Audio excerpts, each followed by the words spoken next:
story. So, when did you first meet us, and how did you first come across us, and what involvement did you have with us, if you can remember?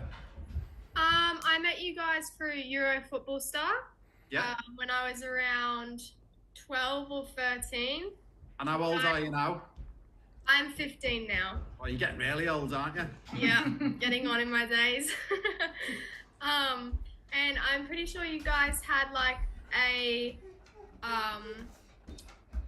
little clinic day. Trial day, that's right, yeah. Yeah, at the Gympie Fields for a Euro trip overseas to England. Yeah, so we went up to that amazing soccer club up in Gympie, and I think it was Nate and the guys who got us in there. I think Nate was their vice president at the time.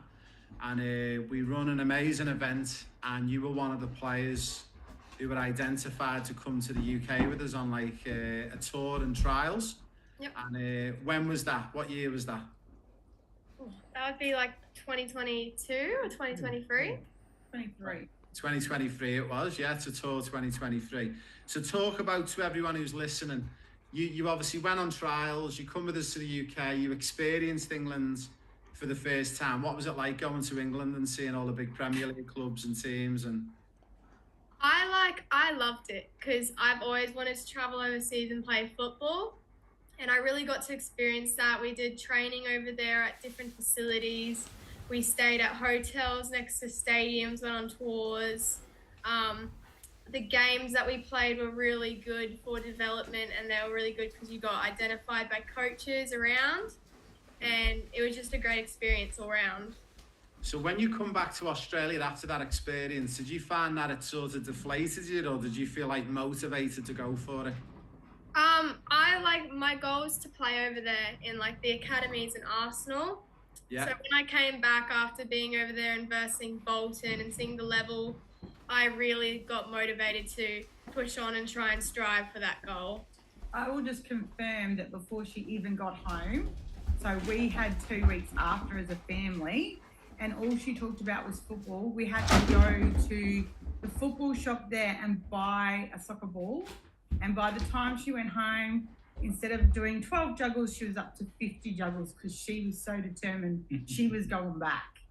Yeah. Amazing. Now, I always say to the players who we come across, people always laugh at me when we go to places like Geelong, Gympie, areas of Western Australia, but I always say we always find our best players in the remote areas of anywhere, whether it's the USA or Australia.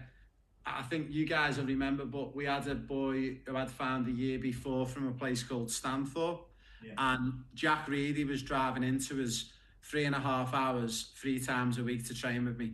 And you guys are so committed, and I think it's a testament to mum and dad as well, how much they've helped you as well. Yeah. So what I want you to do is I want you to update everyone. For people who aren't from Australia, can you tell everyone like what happened after you come back, who you played for, who you're representing now, what does Queensland mean? And then I believe there's something else you want to share with us as well, because I heard there's something bigger than Queensland as well. Start at the beginning. When I got back, I had the goal to make the Sunny Coast region, which is where I was living currently, which I achieved as the first keeper. And we went away to New South Wales, which is below us, and we played a tournament there, which we were identified as, and I made the Schoolgirls Queensland team. So that was the really first milestone. That was my only goal for the year. I was quite accomplished with that, and I was happy with myself. And then we continued the season. I played for the Sunshine Coast Wanderers, which was my, not local, but where I went to school. Yeah. And we won premiers and the grand final. And then I got identified as a player for QAS, which is the Queensland Academy of Sport. So they're the representatives for Queensland, and they play in the NPL, which is our National Premier League in Queensland. Yeah. And I got identified there. They signed me up to their club, which then I got notified from the Raw after they watched one of my sessions that they would like me to come in. And Brisbane Raw is the A-League club that plays with our A-League for the women. So I've been training currently with them once or twice a week, Plus with QAS. plus my QAS training.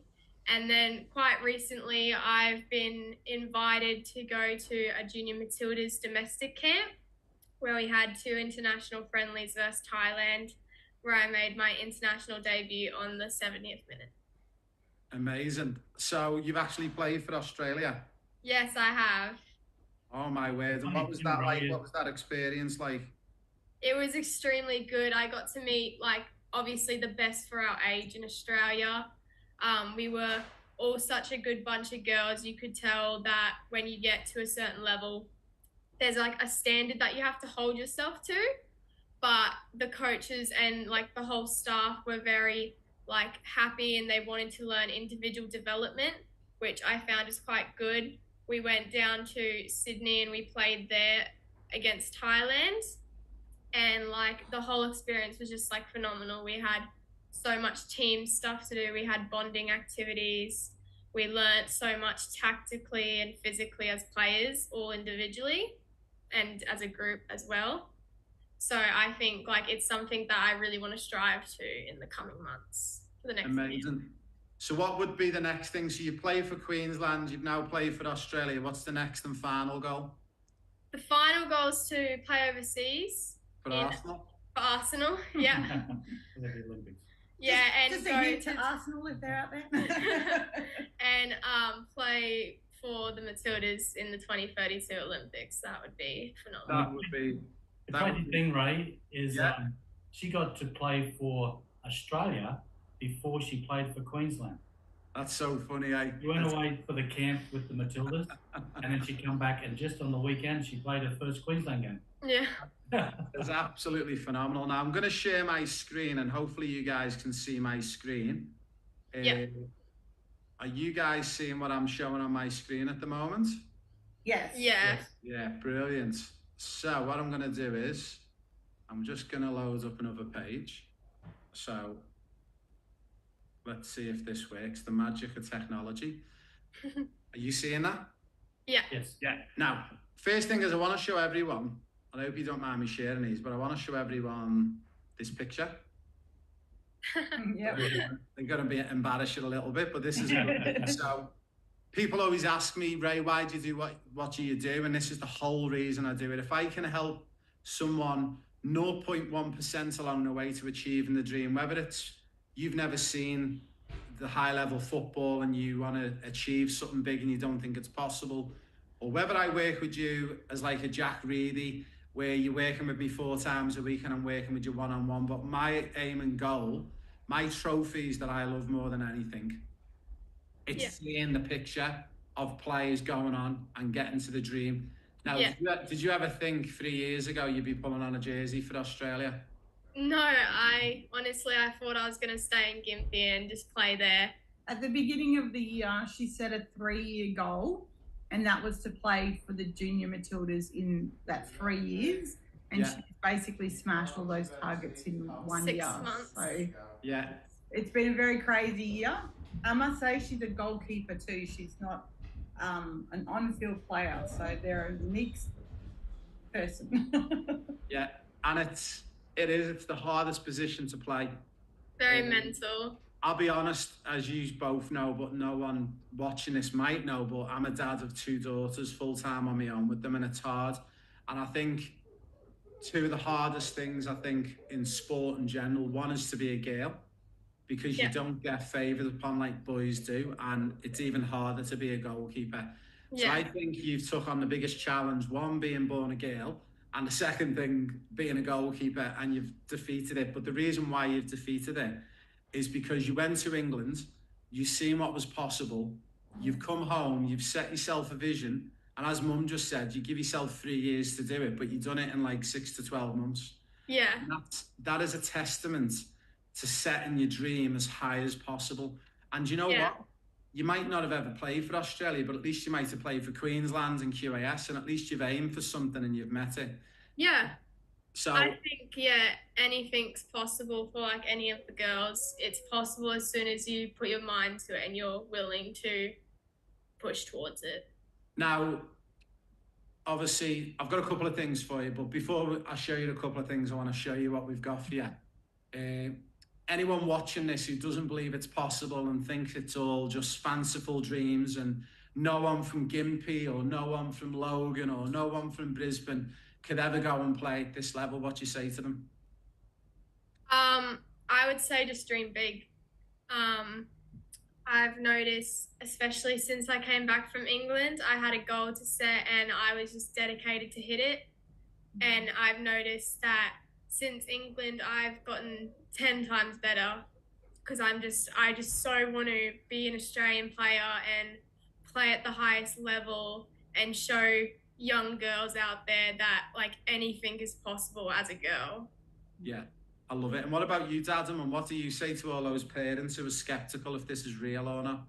Oh, it's fantastic. I mean, the Euro trip to England was the perfect start for her career. It made her mindful of where she wanted to go. A lot of people put those sort of trips at the end of or during a good year or whatever, but we did it at the beginning of her career, just to see if that would be her motivation, her leaping forward, her goal setting, which is probably the best thing we could have did. You know? So this was her 4th year of playing soccer. So when we went on the Euro trip, it might sound like, oh, you know, she was that age, but she'd actually been playing for like less than 18 months when we went onto that trip. And so it was a massive deal, like a big commitment from us as family to do it, but never looked back. Honestly, she just, from there, she grew and grew. And it's just, to me, she's an amazing young person. I don't take any credit. Yes, I drive hundreds and hundreds of kilometres, but, you know, there's not many kids who get up at 4 a.m. because their training's at 7 in Brisbane, and which is 2.5 hours away, turn around, come back, go to school, come home and do it all again the next day, and sometimes have to train after school as well. So all these things have culminated. Great commitment on her behalf, good start, good choices. If you want advice, talk to someone like Ray, because honestly they're the people that know how to help young people get there. So yeah, thanks guys. And as I say, I always say that it's like a triangle in this, and you've got to get it right, and it's got to be the player, it's got to be the parents, and it's got to be like the coaches or the team behind it, and it's a 3-point pyramid. And if you don't have that support, it's very hard to make it. And you've definitely got mum and dad, you've definitely got the support of me and the other professionals around you along the way. But you've got to turn up every day, and this is what we say to our players, like, you've got to turn up and you've got to be motivated. And you know what? Some days it's okay not to be okay and not want to train, that's okay. But you've got to turn up 95% of the time, and it's a testament to you. So the first thing I want to share with you, but can you just show us the package that you got and what's in it? So I got a goat's packet delivered in the mail, and inside you get gifted with a packet of grip socks. Yeah. There's free inside the packet. They're a beautiful colorway. They have the logo on it, and the grips are very nice. And I am really looking forward to trying them on and giving them a go on the field. Very good. Now, what we are going to share with you, and I'll reshare my screen again, on our partnered company. So Goats Elite, we've set up Goats Elite as a company to sell products. And the reason why we're selling products on here is to put the money back into be able to offer opportunities for players who we think are worthy of a scholarship. So the first thing we've got for you is, for the next 2 years, Goats are going to sponsor you for $5,000. So what that means is, over the next 2 years, we're going to give you socks, boot bag, stools, books, socks, breathing tech wear, slides, anything you want off here, we're going to sponsor you for 2 years. So if you say, Ray, I need gear, I need shin guards, I need this, I need that, we'll give it to you. Also, you'll probably notice there's nothing on here that relates to your position. And you play in what position? I play goalkeeper. So we're going to make a limited edition pair of goalkeeper gloves in your name with your permission. And what we're going to do is we're going to send them around the world and we're going to sell them and we're going to put your name on. But on top of that, we're going to give you a percentage of the sales to donate back to players who deserve to be sponsored. How does that sound? That's amazing. Thank you so much. So we've been looking at some goalkeeper gloves over the past couple of weeks and we want you to be involved in that. So what we want you to do is we want to get you to come and meet with me one day. I'll have a come to you or you come to me or we'll meet in the middle. Yep. And I want you to help me build the gloves. What's important to you in the gloves, where the grips need to be. Yeah. I'm sure you found loads of problems with gloves over the years and some good things with gloves. Yeah. You're going to be involved in the whole design process and we're going to give it a really cool name, like the Alicia GK gloves or something like that. We'll come up with a name and we'll allow you to help us. Now, the special bit of help we're going to do with the gloves is the gloves will be for both males and females. Yeah. We're going to give you 10% of the earnings to put towards sponsoring other players and we're going to let you pick female players every year who get the award and get the money. Yeah. Wow, that is amazing. Thank you so much, Ray. I'm not finished yet. This is the best bit. That's only the small bit. The next bit's the best bit. So if I can take you to my next page, and let's see if I can get this right. And you know what? I'm always super organised and I had all this ready and then I just realised my page is cleared. So we have a programme called the Professional Player Pathway. Yeah. As you know, we spoke to you guys, I think, at the time about joining us on the Pro Player Pathway. And obviously for financial reasons and many other reasons, not every family can join us. But part of the programme is we look at things like you get a copy of my book, the audio book, you get match analysis, you get GPS trackers, you get nutrition and DNA testing, you get identified match objectives, you get football blueprint, you get football mental strength training, you get the secrets from the Premier League, you get to join me on weekly calls, you get access to the dugout, and one of the big things is as a player agent, you get me to represent you as well. Now, to join the Triple P, unfortunately, it is expensive and it's about $60,000 for 4 years. Yeah. However, you're going to be our first player for 2025 that we're going to award a full scholarship to. Wow. That's crazy. So I'm going to support you as best as I can as a coach. I have got a lot of experience with goalkeepers as well as outfield players. Yeah. I will completely help and represent you, and the way we do it as well to put mum and dad at ease. When we represent players, we're the only group on the planet that don't get mums and dads and players to sign into agreements or contracts. We actually do it from the goodness of our heart and we don't expect you to sign anything. We just want to support you.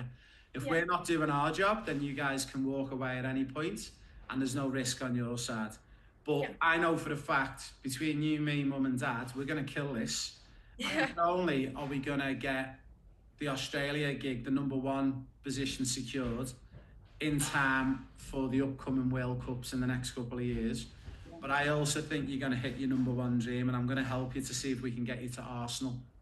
And we'll see where we go. So if it takes us a year or takes us 3 years, we'll try our best to get there. And you know what? If we don't get to Arsenal, we might get you to somewhere better like Liverpool. Yeah. So what we're going to do is we're going to onboard you to the system. I'm going to speak to dad and mum on a message later on tonight. Yeah. We'll get you onboarded to the system. We need to get you involved in the program. I need to arrange your GPS tracker. I need to arrange your match analysis. I'm personally going to do your match analysis as well to make sure it gets done right. And then what we're going to do is, with mum and dad's permission, over the next couple of years, what we're going to do is, on this part of the section, we have what's called testimonials.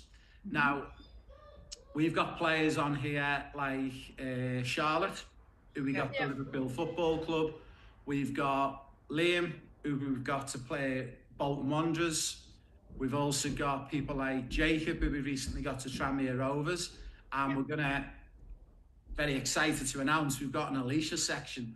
So we're going to be chucking an Alicia section. So this particular testimonial will get dropped in here.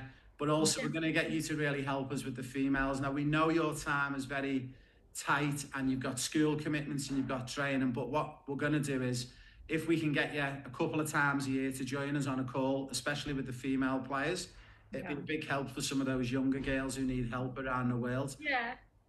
Also, we're going to the World Cup in 2026, the Men's World Cup, but we'd love you to be part of some of our live crossovers back to Australia.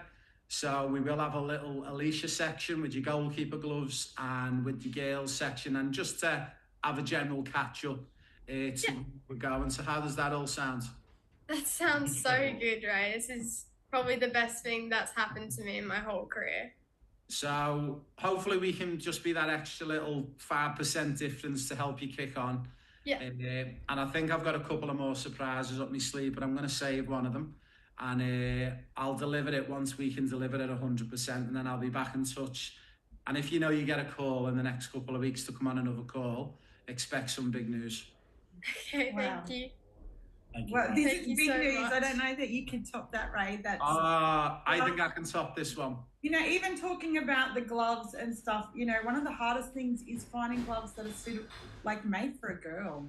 Yeah. The fingers are smaller and Yeah. you know, very different. So yeah, it's very exciting. And that's what we're going to do. We're going to be one of the first companies to make gloves just for girls, but we're also going to do a male's version, but we're not going to put a boy's name on them. It's all going to be the Alicia range. Yeah. But we'll come up with a cool name for them. And you can help us with all the money that we raise from the sales.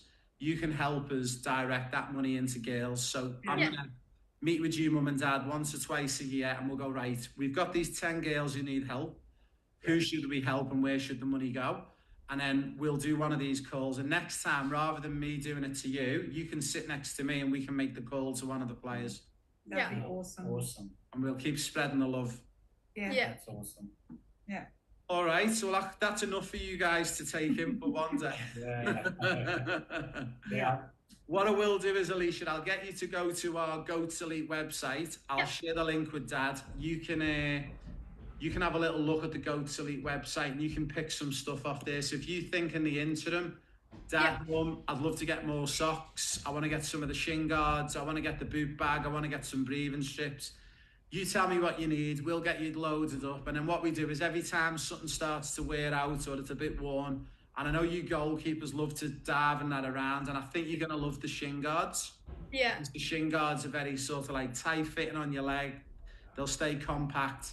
And then, all you need to do is tell me when you want stuff and we'll send you a code. And you literally order the stuff and it'll turn up within about 3 to 5 days to your front door. Yeah. Wow. Thank you. So wait there, you're a Socceroos player international and you're sponsored. Nah, that's not possible. Gail can't do that.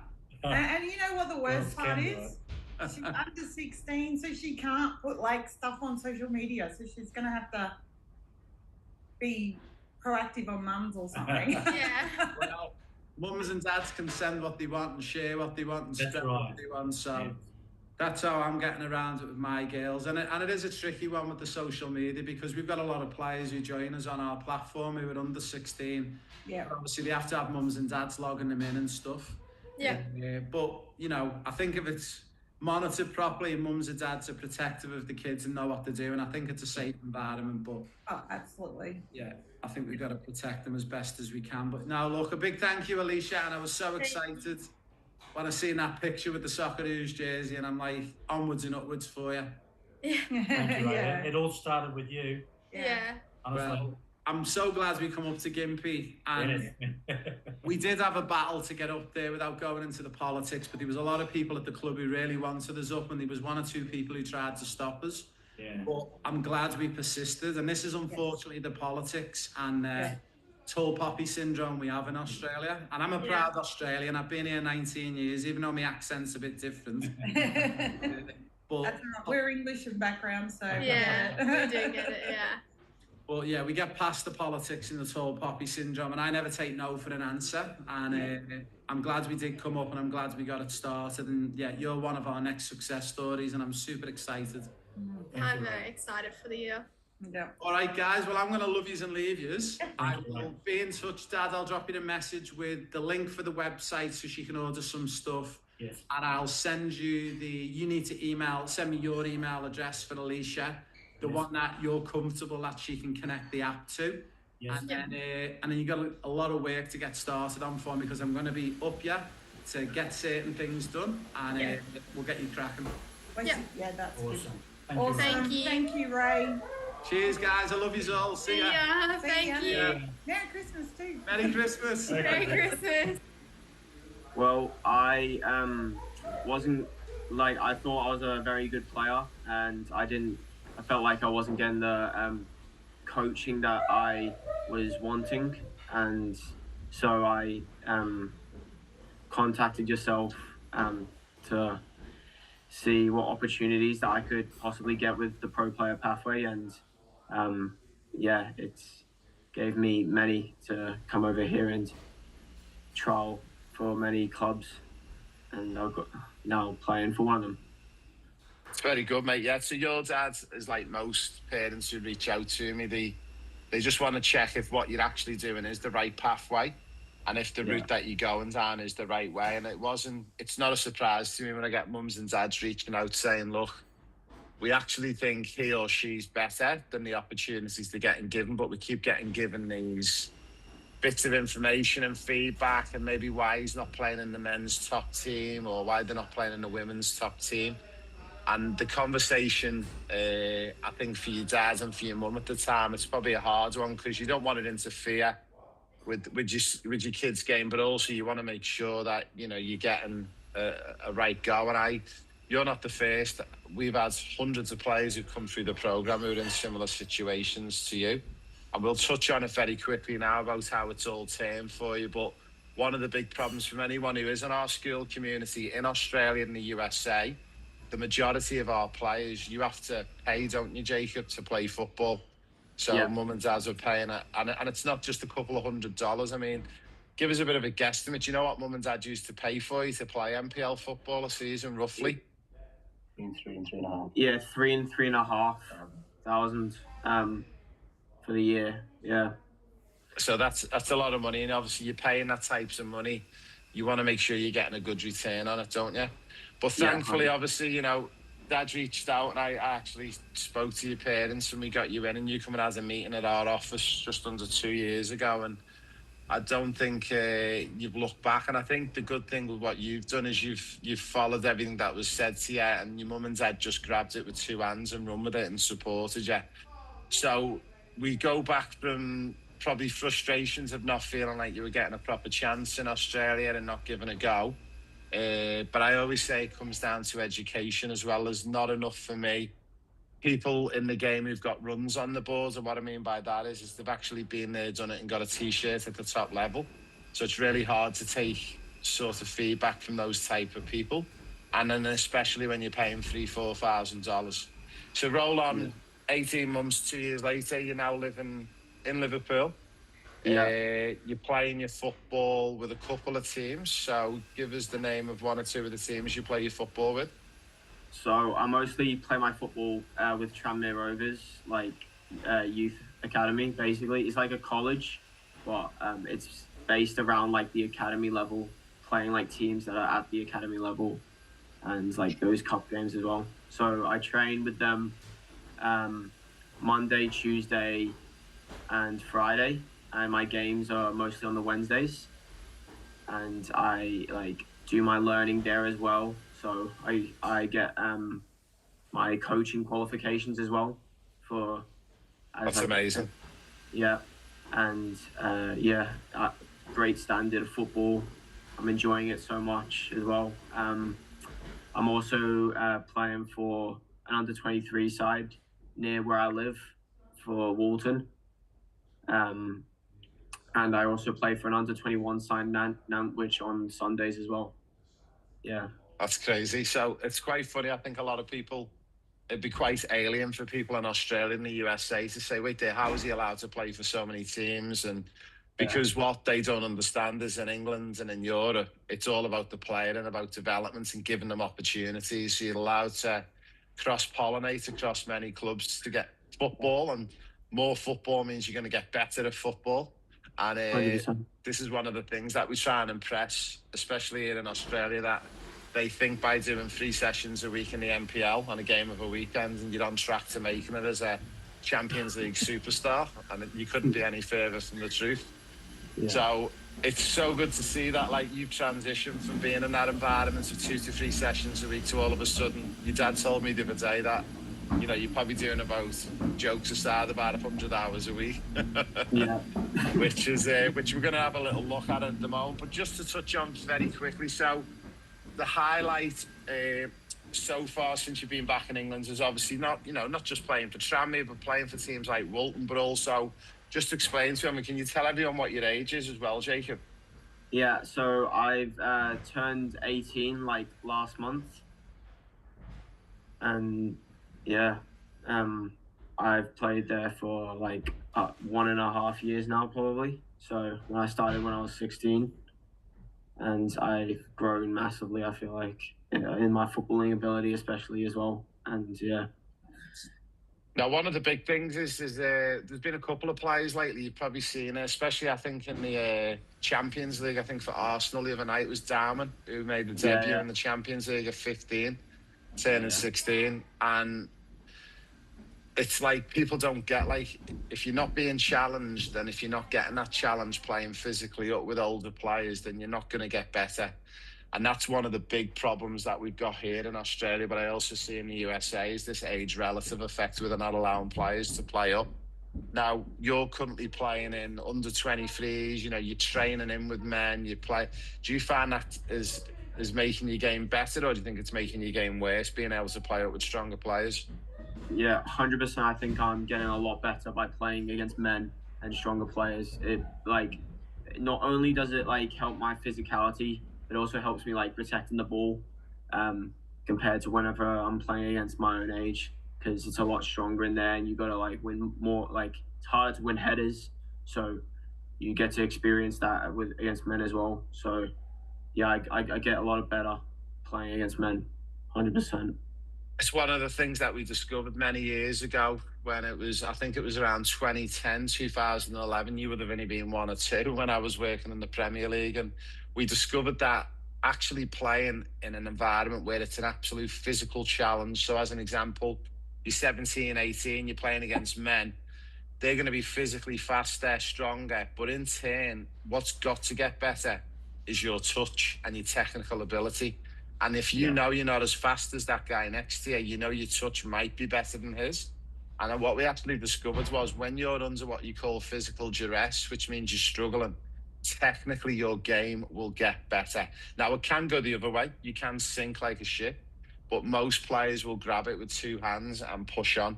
Now, to finish off, before we actually start reviewing and having a little look, and we're going to showcase a little bit about the programme and the school programme, and I'm going to just reiterate, because I know you're super busy with all your sessions and games, but I just want to touch on your hours, and that was one of the areas of concern when I spoke to Dad, to make sure that if your hours are super high and you're going over the hours, we need to make sure your recovery is on point, and we're going to have a little look at that for you today as well. But before we do that, I'm going to roll off these names: David Beckham, Paul Scholes, Ryan Giggs, John Terry, Steven Gerrard, Wayne Rooney, Frank Lampard, and Jacob Burkhardt. What have they all got in common? What competition have they played in? The FA Youth Cup. They've all played in the FA Youth Cup. Now, I remember, and your dad, I remember this as well. I can remember watching the FA Youth Cup games when we were younger, because it was always a great way, before the internet was around, to see some of the up-and-coming players. And I can remember watching Michael Owen win the FA Youth Cup against Manchester United. And that was like the grounds where you would look to see players and stars coming through. So to go from, and I want to make sure you're aware of this, Jacob, because I think some players forget to do this as well. But I want to make sure, obviously, you owe it to your mum and dad a little bit as well, but to yourself, mate, to give yourself a huge pat on the back, because most players would have just give up on the football, but you didn't. You didn't listen to what they were telling you in Australia. And you've persisted, but also, mate, you're turning up every day, you're waking up every morning, you're hitting the training ground, and it's so easy for people just to jack it in. And I see a lot of 17 and 18-year-olds at the moment, mate, who are just comfortable with life, just sitting around, not doing much on the computers. So it's a testament to you, mate. But not only have you dusted yourself off and didn't take that setback in Australia, but you've now played in the FA Youth Cup. So can you just talk to us very quickly for a minute about who you played for in the FA Youth Cup, who you played against, and what the score was of the game? Yeah, so it would have been 2 weeks ago on the Wednesday. I played for Tranmere Rovers against Harrogate Town under 18s, and we won 4-0 at Prenton Park, which is Tranmere's home stadium. And it was an unbelievable experience to play there underneath the lights.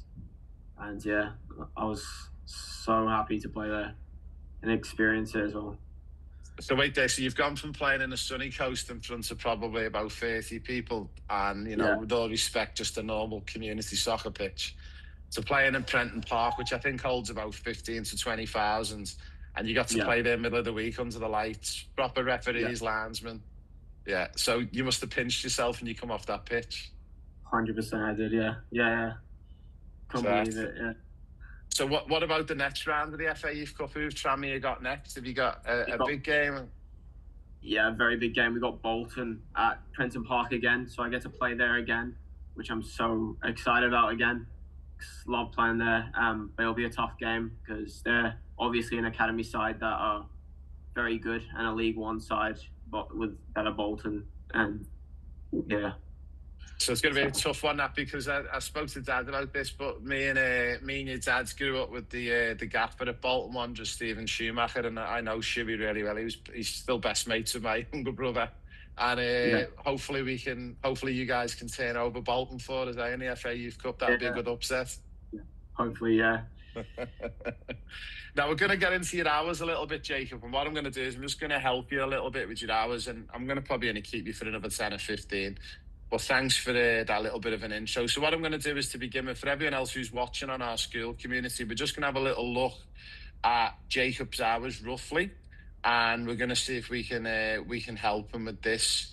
So I'm just hoping that you can see my screen okay there, Jacob? Yep, I can, yeah. So all I want you to do on this one is just give me a guesstimate really of your hours. So roughly on a Monday, training, what are your hours like on a Monday, and is there any games on a Monday? No, it would just be training, so it'd be around like 10 to 11:30, about there, so like 1.5 hours on Monday. Okay. So that's the only thing you do on a Monday? Do you do any gym work? Do you do any swimming, recovery? Not really. It would be like we'd do analysis for the game coming Wednesday. Okay. And that goes for about, what, 60 minutes? Yeah, about an hour. Okay. All right. Tuesday, what's your Tuesday look like? So Tuesday would be more like a lighter session. It'd be like an hour, probably, from like 10:30 to 11:30. And then anything else on a Tuesday? Any extra training, gym work, swimming?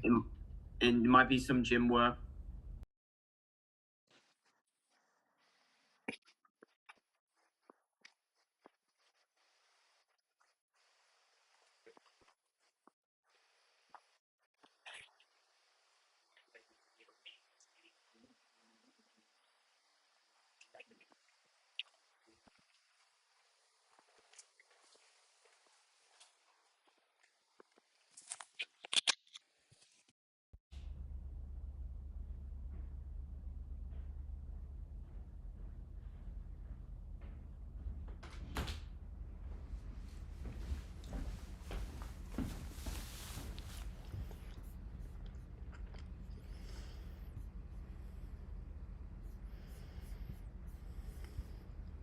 For game day.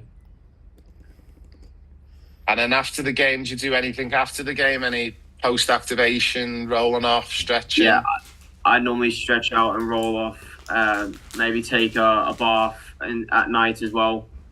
Epsom salts. Get some Tiger Balm on before I go to bed, especially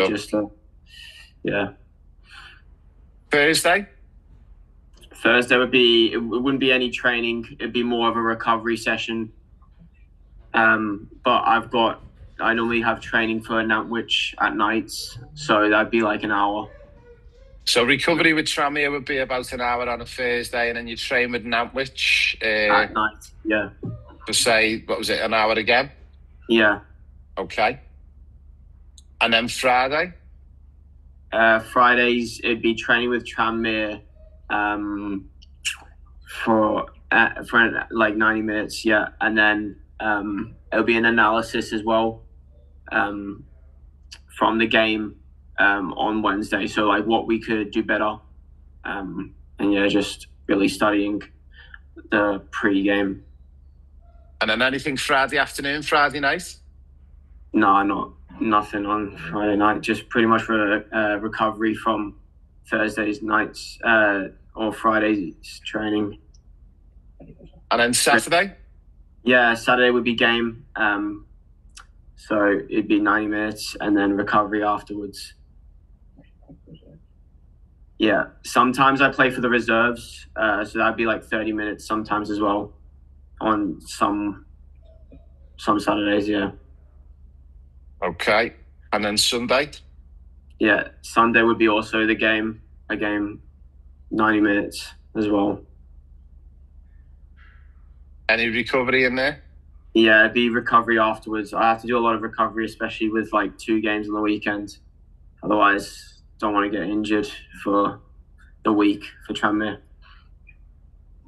So for anyone who hasn't seen it, I'm just going to share our school community screen, but you'll obviously probably be familiar with this, Jacob. But when we log into our school community, we have our community, which is our chat where everyone can come in and chat and ask questions to me or to other members. But also if we go into the classroom, it's quite easy to understand and explain. Now you'll notice we've got numbers, so we've got 1, 2, 3, 4. So it takes you through. There's also a how-to guide, which you can click on. So if you go into the how-to guides, all the videos are in there on what to follow.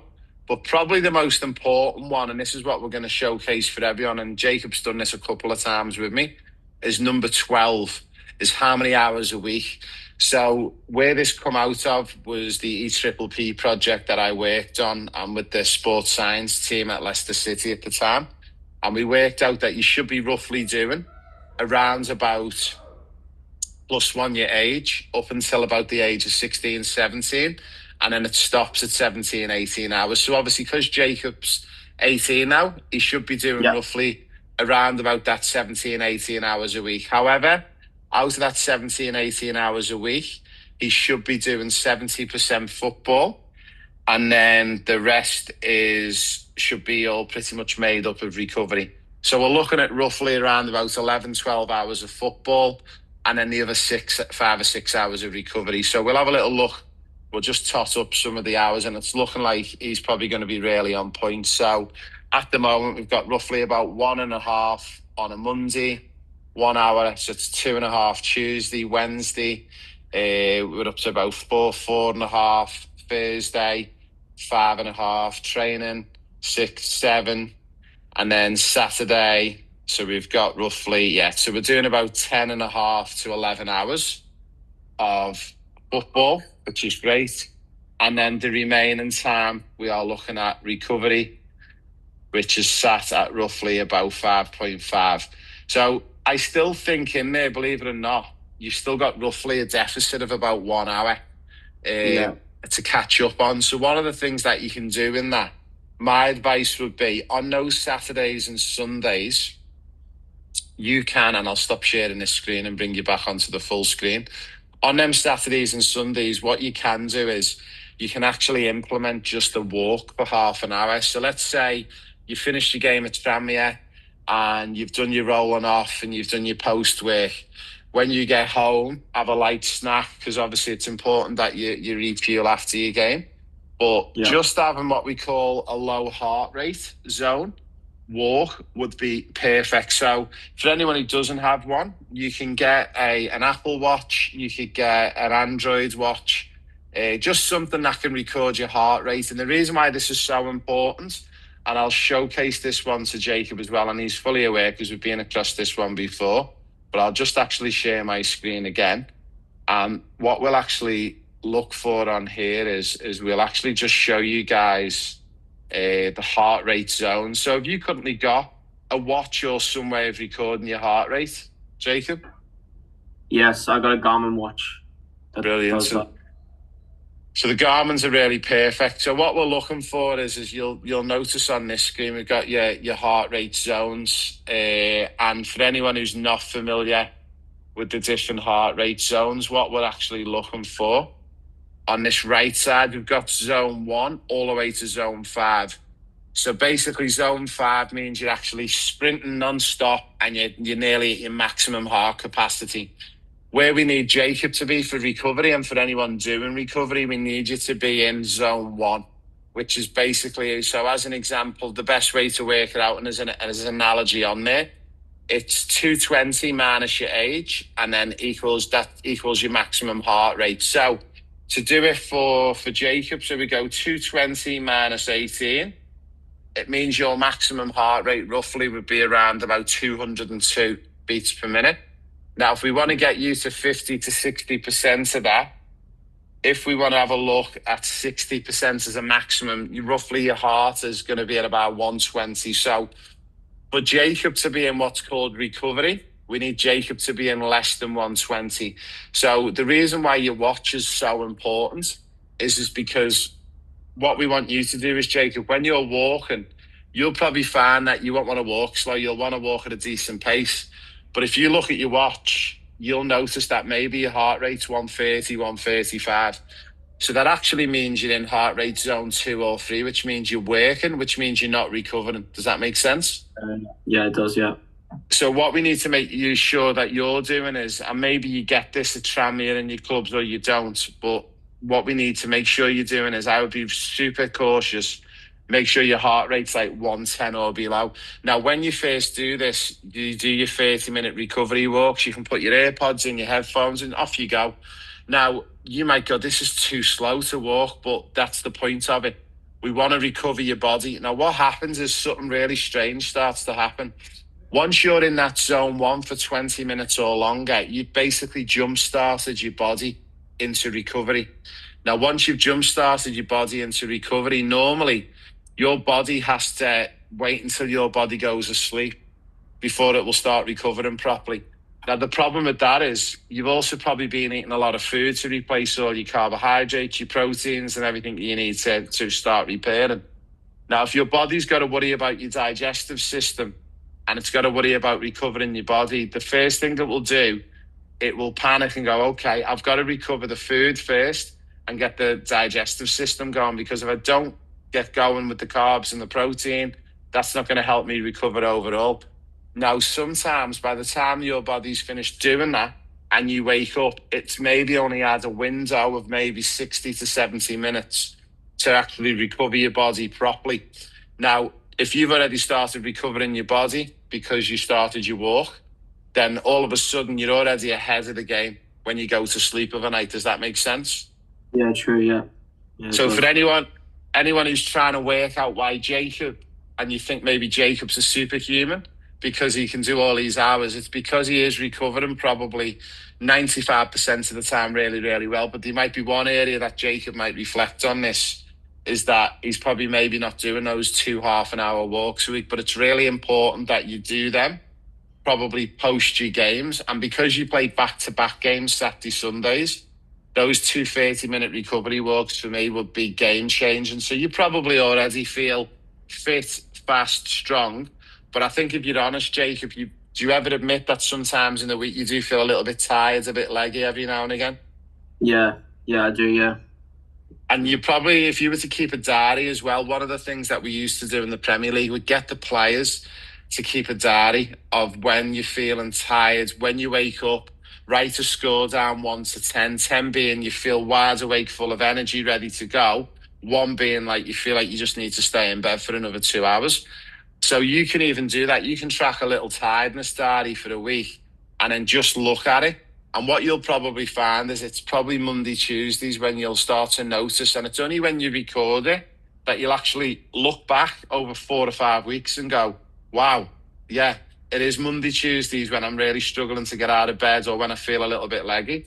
So what you'll find is those recovery walks on the Saturday and Sunday are going to really help you. So look, mate, I'm super pleased. It looks like you're actually like when I first spoke to your dad, I was worried that maybe you were doing too much.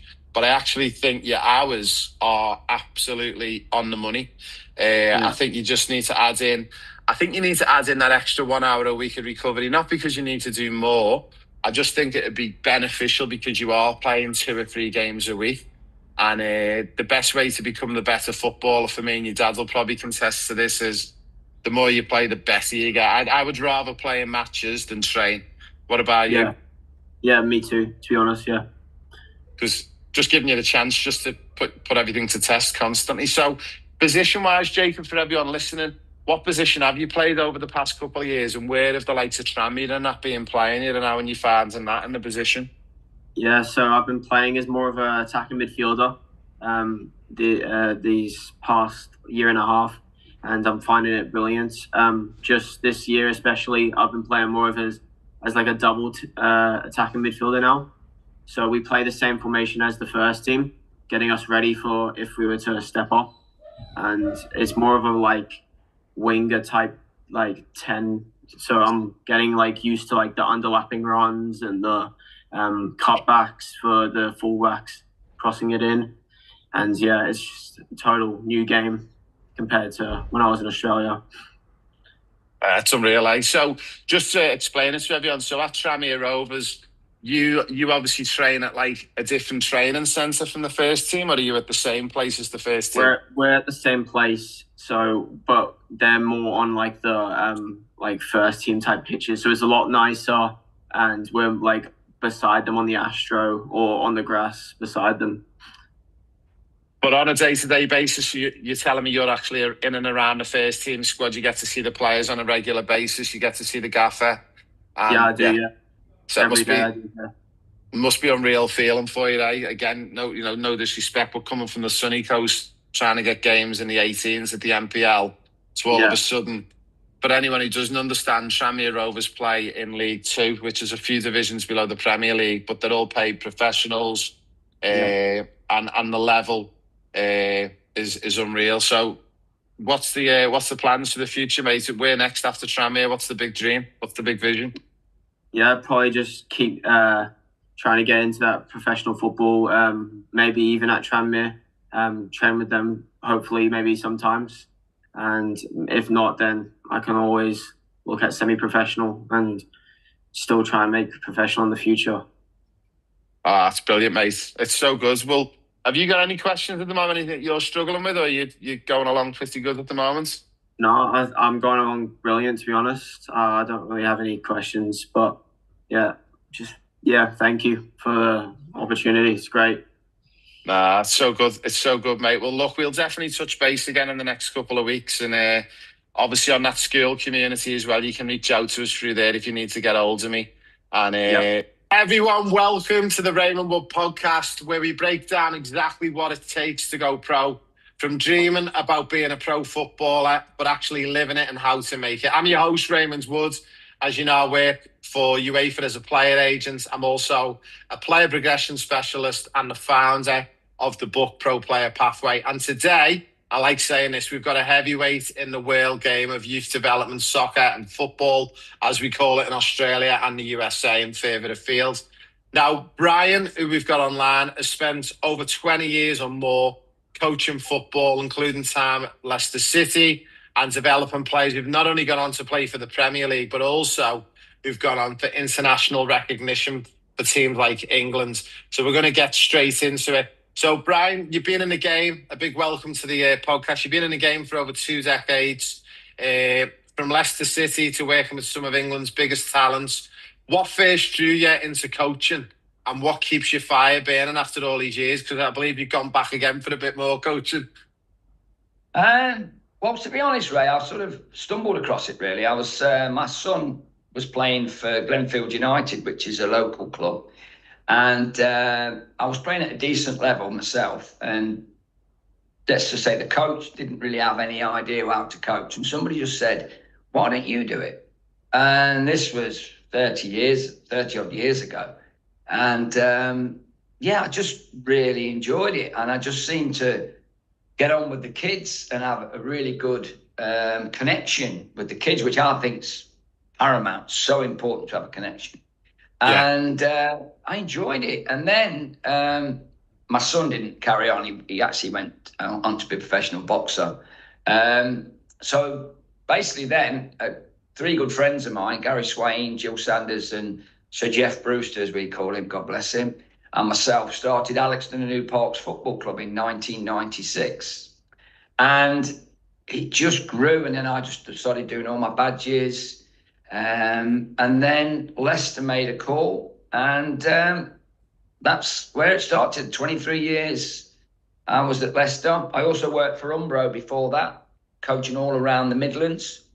And as you know, I left Leicester finally after 23 years, moved to Cyprus to retire, and ended up doing one-on-ones, primary kid coaching, senior kids, set the girls' school up. It was absolutely flying, to be honest. And I've come back to England, the wife wanted to come back, and I've started again here. In fact, I've had one this morning, just across the road here in Kirby Muxlow. And so, yeah, I just love it. I just enjoy it. I'm passionate. I like to think that the kids all enjoy it, and that's where I think my strengths are. I'm sort of work with the kids, but I'm on their level. If that makes sense. Yeah. That's how I am. It's funny you say about like personality, and not only how to make it as a player, but how to make it as a coach. And one of the things that I've done over the years, and I think I learned from my time when I was with you guys at Leicester, was I would go for a coach all day long on personality over coaching badges, because if you don't have the rapport with the players, forget about it. And do you know what? You probably remember this period of time, but it was around that 2010-11 when the EPPP was coming in and the reforms.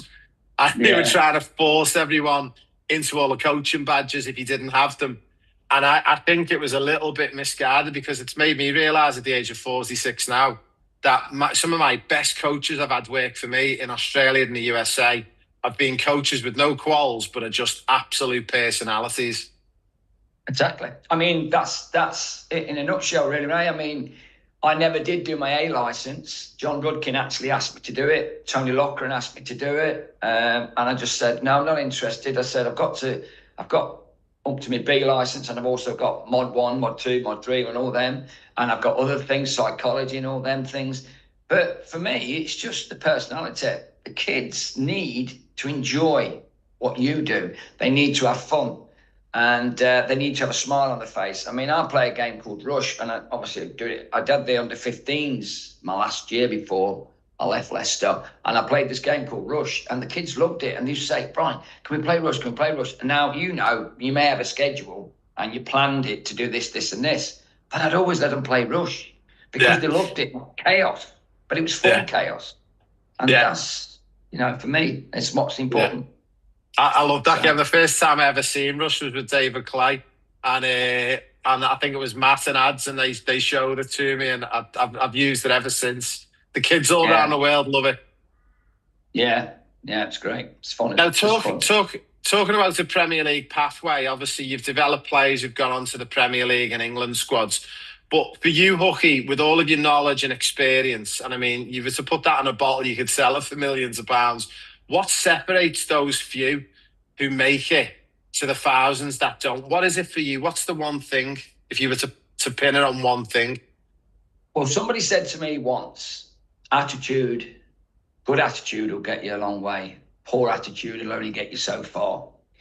And if I take Keane Dewsbury, for instance, I remember at the old training ground coming down at 9 o'clock after a session. And I'd go in and get changed, or I might have a shower. And Keane was in the gym. Now, Keane at the time was about 18 years of age, I think. Very good player. I had him 2.5 years, I think I had him. And I went in and had a chat with him for ages in the gym. And he said, I just do it every night. He said, I'm determined. He said, because I'm so small in frame. And I've got to build up my strength and this, that, the other. And his determination was incredible. And his attitude to working hard was just unbelievable, and he just wanted to succeed. And you've got to want to succeed. You've got to be very selfish, I think, sometimes when you're playing in an academy. You've got to think about you and the team, but you've got to think about you. How am I playing? How can I help the team?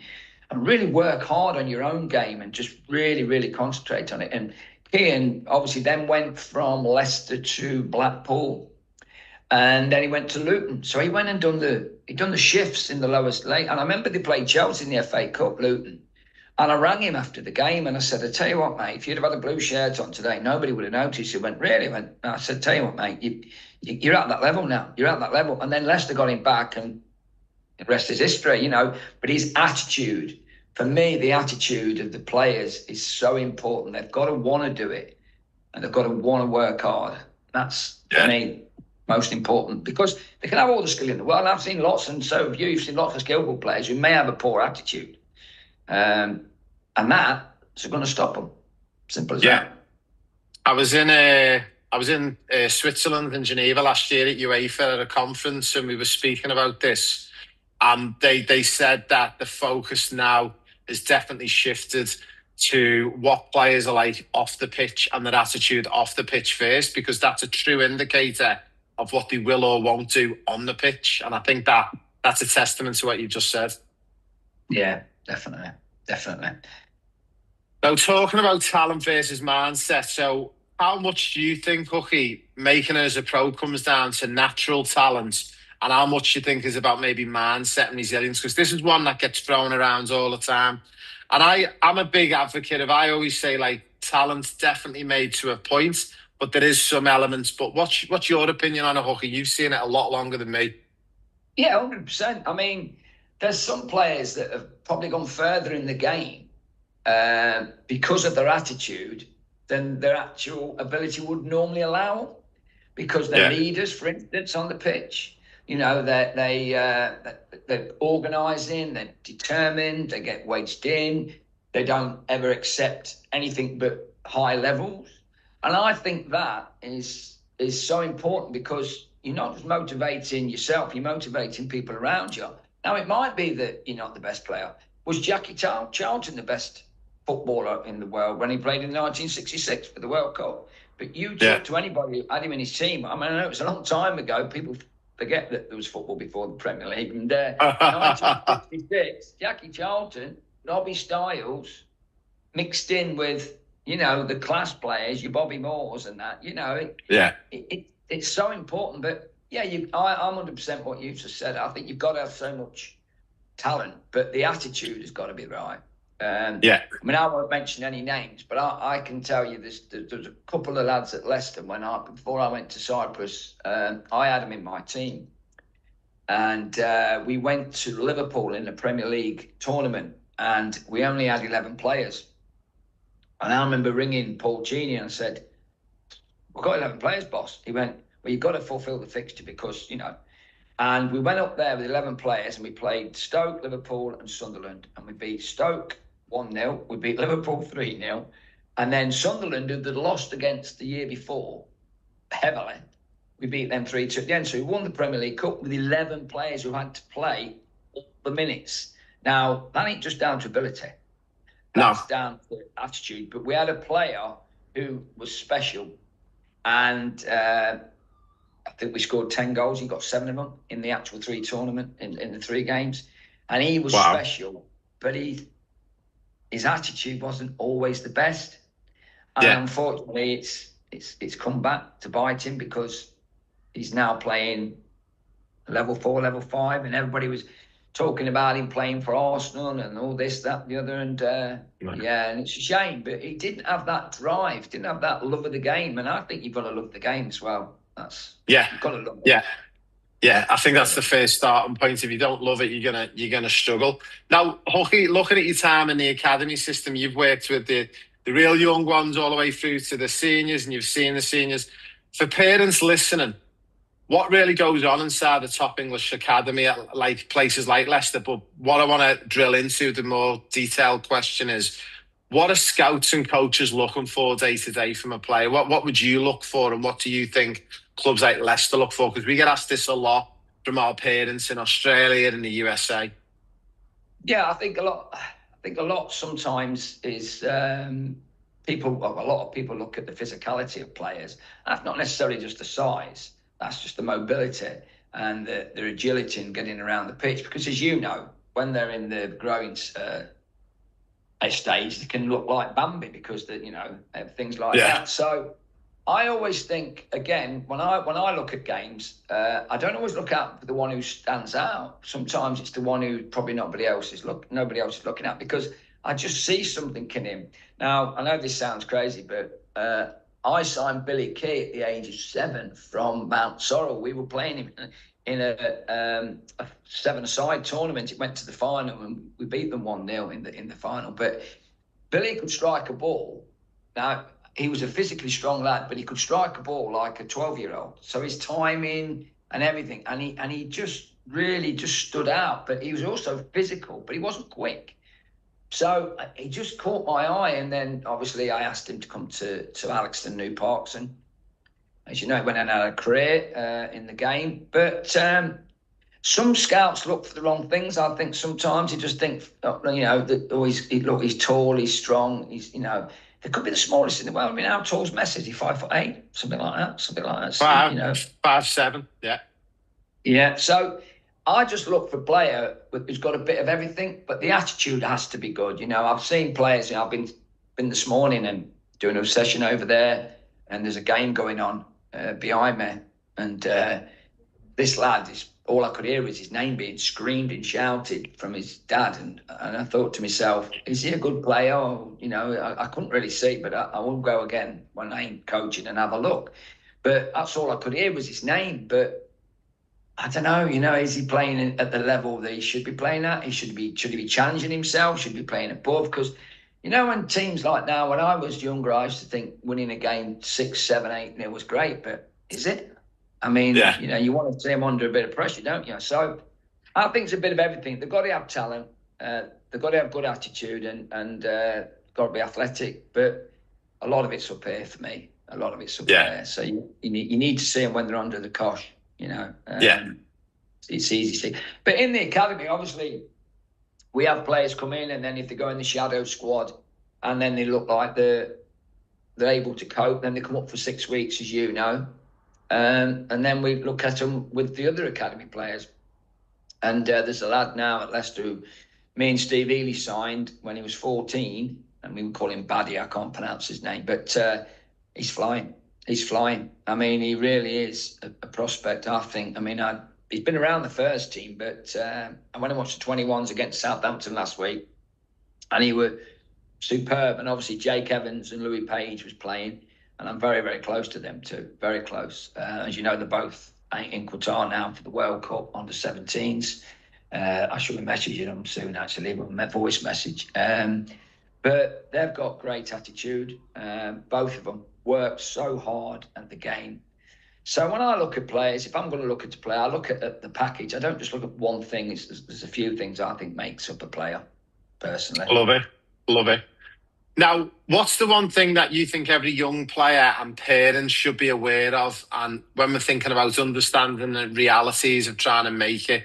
So from those early ages, like if you've got players who are 9 and 10 coming into the academy, what do you think the one thing that they should be, understand about the realities of making it? What's the one thing that sticks out to you? Well, the first thing about the parents is they need to let the coaches do the job. Yeah. And I think the parents are there for encouragement.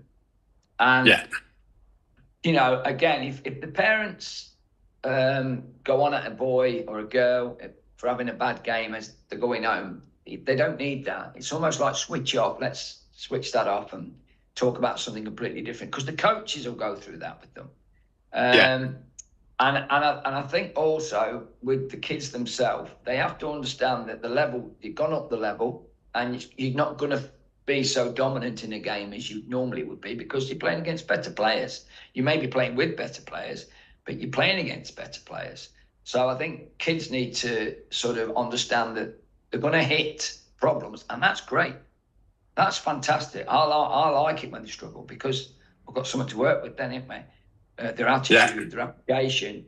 But then that's when you need the parents as well to be on your side and realise that you're not there to criticise their son or daughter, that you're there to help them. And there's been a few issues over the years with some parents. I think the parents can be really difficult, and that's the problem. If they're with you and supporting you, as my local club at Alixton, I remember some of the parents just stood on their own, and I said to them, "Why do you stand on your own?" I said, "Don't want to get involved." Yeah. Because you're got them now. They're with you. I trust you, and that's a big word, trust. Yeah, definitely. Now, you were just speaking about this before, and this is a great question from one of our followers as well. But when you see a young player for the first time, what's the one thing that catches your attention instantly? Is there something that you're looking for? Like, because I know it's very subjective for everyone, but I believe with all the years of coaching and being in football, I think we all get it. You do have a bit of an eye to look or spot a player. What is it for you, Hooky, that when you see a player and you go, that's it? Well, obviously, I think the first touch is very important. Again, if they can look after a ball, in tight areas, even at a young age, you think that's a big plus, because that's where all the pressure is, that's where the interference is, and if they can look after it and get out of there, that always makes me think, he might not do brilliant in the rest of the game, but there might be just glimpses of that kind of first touch, got the ball down, knows where he's going to go, scanning and looking, and just, I think it's so important. I mean, the session I had yesterday with a boy who's 8, I do scanning with him, and I do a lot of it, and he never knew what the word was. I had to explain it, but I call it crossing the road. So you're looking like that, But if the kid's 8, technically very good, by the way, Ray, but he didn't know what scanning was, and now I'm working. So I just do a square, yellow, red, blue, green, and I'm passing the ball into the square, and then I'll shout a colour, and he has to go around it. But then, of course, I then move, so I go from looking at him and I go to the left. So the beauty of that is he's now turned around, so all the spots have moved. They haven't moved, but they have, because he's moved. So then, there's all them kind of things, working on. But, when I watch a game, I think the first touch and seeing a kid who knows what he's going to do with the ball before he gets it, that's singles them out for me. It's funny you say that. Like, my program that I run, and I work with players all around the world on a remotely based program now. And one of the objectives, we have 5 key objectives they follow and learn. And the number 1 objective, scanning. And it was the most notable thing in Australia and the USA that kids do not get taught at all. And I know in like Leicester in my time, I can remember sitting in the dressing room, and me and Dave, and we've got the likes of Luke Thomas in there with us, and we've worked and done bits with Harvey, and we're giving them the individual objectives. And this is going back 2010, 2011, 2012.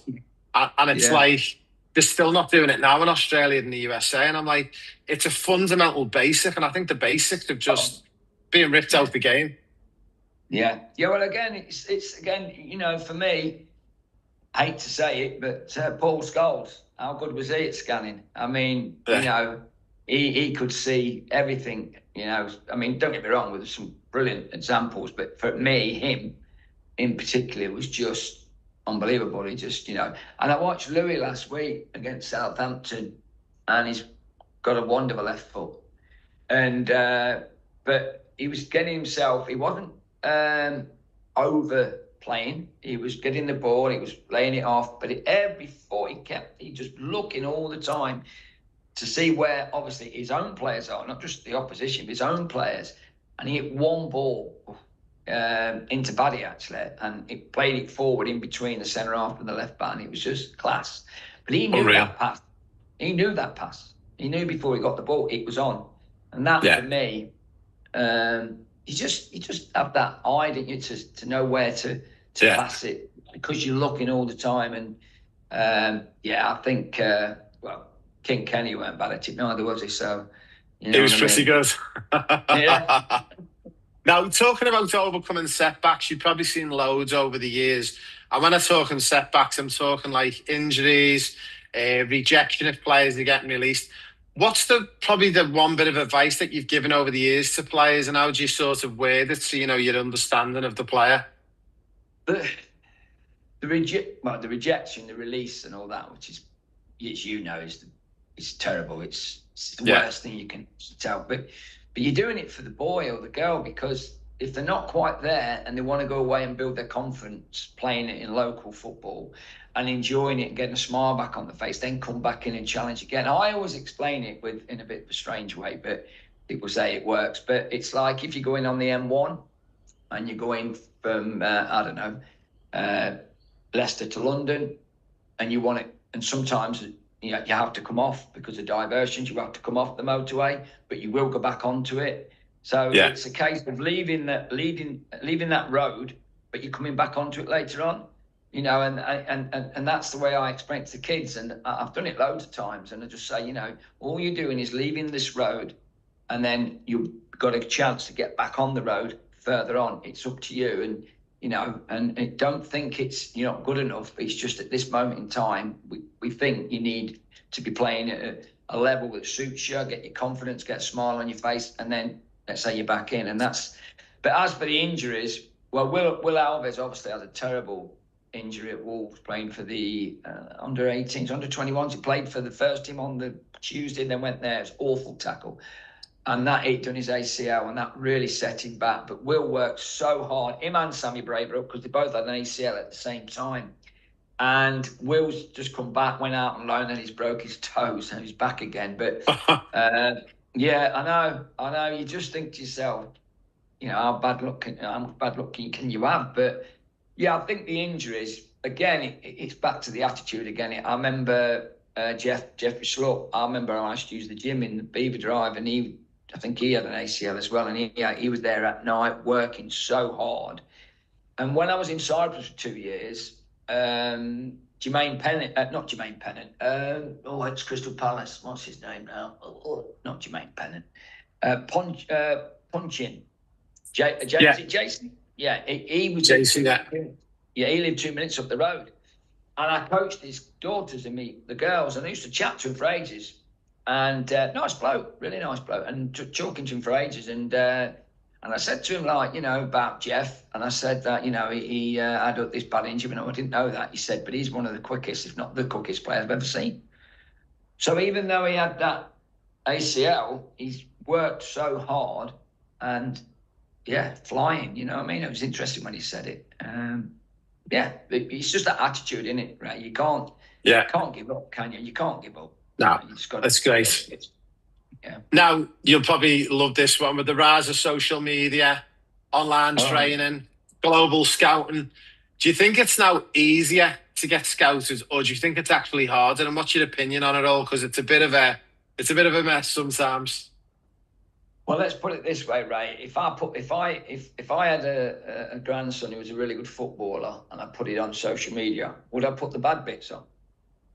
Probably not. So that's the thing, you see, and that's the other. Not you've got to show both. You know, you do see people on there, and I've just been coaching a boy actually, and I was speaking to the manager the other week, and he said to me, he's really technically gifted, and he is, by the way. He said he's one of these who can do 1,000 keep-ups, and he might be on YouTube later on in life, but he said at the moment, his attitude in the games is holding him back. And so it comes back to that again. You know, you throw him a ball on a warm-up and he's showing everybody up. Put him in a game, it's not quite the same, you know. So, but the social media, I don't know, is it good or bad? I think it depends on the individual and what they're putting on there. I mean, I just put on some basic exercises now on TikTok, and really I just put them on there. They're not, well, are they for me? I've got this BH elite football coaching that I set up in Cyprus, and I brought it back here, and I've not really pushed it yet, but I'm getting one-on-ones, I'm getting one-on-twos, I'm getting team coaching as well with Paul Pallett, PP Sports, and I'm doing a couple of sessions at the local club here, Kirby Muxlow. And for me, the social media is like, yeah, it's good to advertise things, but I put sessions on there, and I ain't putting anything on there personally for me. I just sessions that people want to look at and go, I'll tell you what, I can do that next week. Because, you know, we're all the same, aren't we? Because I might go to a park and see someone doing a session, and I'll rob their session, and they'll say, oh, that's a good session. I went, yeah, I made it up last night. Yeah, it's still copy and paste. Yeah, that's the scouts that we make. Yeah, that's what it is. But yeah, like I say, it's the social media can be great, but it can be a negative as well, can't it? Because you know, like if you put something on there and somebody puts something else on there, and the kid. I mean, there's a boy at Leicester now. I ain't seen him for a while, and he was using the huddle clips to put on kids' YouTube, and they're not supposed to do that. No. So you know, because it's Leicester City's property. That's supposed to be for the kids to look at, not for So you gotta be careful. But again, it comes back to the parents again, innit? You know, again, some of them, I mean, they just gotta let them grow. Yeah. It's funny you say that. Like, one of our objectives that we do on our online program, we do match analysis, and we get the games recorded. We send it off to Lisbon. They analyse the game for us. Then we distribute it to a coach in England. And then the coaches analyse the game, and we speak to the parents. And then the next thing, you're getting hit with 7 or 8 emails, all these goals they've scored. I'm like, stop. We're not interested. We don't want to see them in a 7-0 win. We don't want to see them scoring 4 goals. We want to analyse them in a game where they've lost 3-2, 2-2, 1-1-0. We want to see them make mistakes. I said, because we actually want to make sure we know what the mistakes are and then turn them into strengths. And it's so alien for parents because they think they've got to market their 12-year-old. And it's like, you're not marketing a 12-year-old. The idea and the reason why you're on this program is to get developed and for them to get better. And it's slowly turning the culture, but it's still a little bit behind, I think. Yeah, it is. And I think, like I say, the coaches have to deal with that as well. And that sometimes becomes an issue because, I mean, some parents over the years, you know, I'm quite, as you know, straight talking. I don't sort of miss my words. If I've got something to tell the parent, I need to tell them for the good of the boy. And if that gets me into a discussion that gets a bit, not heated, but not, then I'm doing my job, because my priority isn't the parent, it's the boy or girl. That's my priority. And I've never done anything other than try and help. That's all I've ever done. And sometimes it clashes with people because they don't agree with you. But, you know, I'm only doing my best. That's all. Yeah. Now, last one, mate. We're nearly there. Now, you've influenced hundreds, maybe thousands of players and coaches, and you definitely influenced me as a young coach coming in. And I think you were one of the first coaches that I first met and really gravitated towards, because it was that personality. But if you could leave one message for the next generation of footballers listening right now, what would it be? It's a good question, that is, because there's a few. I think the first thing I would say to the kids is that if you give 100%, that's all you can do. And that then is, we'll see what happens after that. But you have to dedicate yourself. But I also think along the side of playing football, do other things as well in the summer. Have a break and do paddle, and where it's football related exercises, but have a bit of fun and enjoy it with your mates, because you know you can put you so much into football, but you've got to also work and enjoy yourself socially with other people and get on there. But for players, me personally, I just think have fun. Have fun, because that is the way I coach. That is the way I've always coached. I'm not a great fan of, I'm going to do 15 minutes at this, 15 minutes at that, 15 minutes at that. So people plan the session. And I always think to myself, well, say the kids are really enjoying a session, carry on. Forget that 15 minutes, do that next time. But for me, the kids need to have fun and enjoy and remember that mistakes are good, because when you learn from your mistakes, that's when you improve. So it's important. Now, I was a little bit worried because obviously, for anyone who doesn't know, I am a big Liverpool fan, and Huckie is as well. And I was worried coming onto this podcast today because, we are champions still. But I had a feeling we could be on 5 defeats on a row in the Premier League. But they've turned it around, thankfully, for Liverpool. So in a short 60 seconds to 90 seconds, Huckie, why do you think it started so well and then it went so wrong? And what's your belief with Liverpool, and where are they going to finish at the end of the season? Well, I think they'll be top 4. I did say before the season started I fancied Arsenal, because I do think they've got a deeper squad. I also think on a human side that people have started to forget, God bless him, losing Jota, imagine being in a dressing room day in, day out with your friend, and also outside of the game, you know, family, and mix him. And apparently he was such a lovely bloke, and then he's not there. For me, Salah has probably struggled with that more than anybody. Yeah. And I think also that was part, and I still think it's part of the reason they've not started so well as we all anticipated. As I say, we're at the Bournemouth game and was quite fortunate, really, in a way. But I also think we lost 5 players, and we then put 5 players in. And obviously, as you know, that togetherness, that team work, that understanding, you have to start again. And when you've got so many coming in, it's going to cause problems. But I wouldn't write us off in the FA Cup or the Champions League, but I think the league, who knows? I don't know, because, you know, it can turn. And if we get a defender in January and we stay close, you know, we've seen before Arsenal can sometimes have a wobble, can't they? You know. Well, I don't know if you're aware, but I looked at the fixtures today and I've done an episode on our socials today. Arsenal's next 3 games in the Premier League is Chelsea away, Sunderland away, and Tottenham Hotspur in the London Derby. And squeezed in between there, they've got Bayern Munich and Inter Milan in the Champions League. So hopefully it could be a horrid November for them. Hopefully, yeah. But I won't be crying for them, mate, will you? No. Now, Brian, before I let you go, BH Elite, are we able to share your details on the show notes? And the reason why is we've got two... we got 2.2 million people who follow us weekly, and a lot of them are in the UK. So if anyone's watching this and you want to reach out to Brian, I'm not guaranteeing you can get a session with him, but there may be an opportunity. If you reach out to Brian, I'll leave it in the show notes for everyone to see, and I'll leave his details and his email address. And if you want some top-level coaching, then reach out to Hooky, and I'm sure he'll fit you in if he can in the near future. Yeah, thanks, Rick. Cheers, no worries. Well, a big thank you for joining us, Brian, and hopefully, wish you the best of luck with everything. And a big thank you to your incredible insights today, mate. It's been absolutely amazing, and your honesty that you've gave us across the last 40 minutes. Brilliant. Thanks, Ray. Take care. Cheers, Brian. Thank you. To everyone else who's listening, this episode, if it opens your eyes, share it with a player, share it with a parent, anyone who loves football, and even the coaches.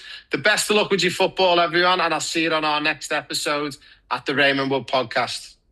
Community, we've got Liam Williams with us, and also his dad's floating around somewhere, Colin. Now, if anyone doesn't know, Liam has been with us on the Professional Player Pathway Programme for around about 3 years now. We first discovered Liam when we met his dad over in Perth, Western Australia, and Liam come on the programme with us. Liam has since moved over to the UK to live with his family. And since he's been on the programme, he's managed to be successful in attaining a contract playing for Bolton Wanderers, who are ex-Premier League team, currently playing in League One in England. So, Liam, good to see you, mate. And I know a lot of our players and followers know who you are, but for the guys that don't, could you just give us a little bit of a 1 minute, how old you are, your favourite football team, position you play, and how life's going at Bolton Wanderers?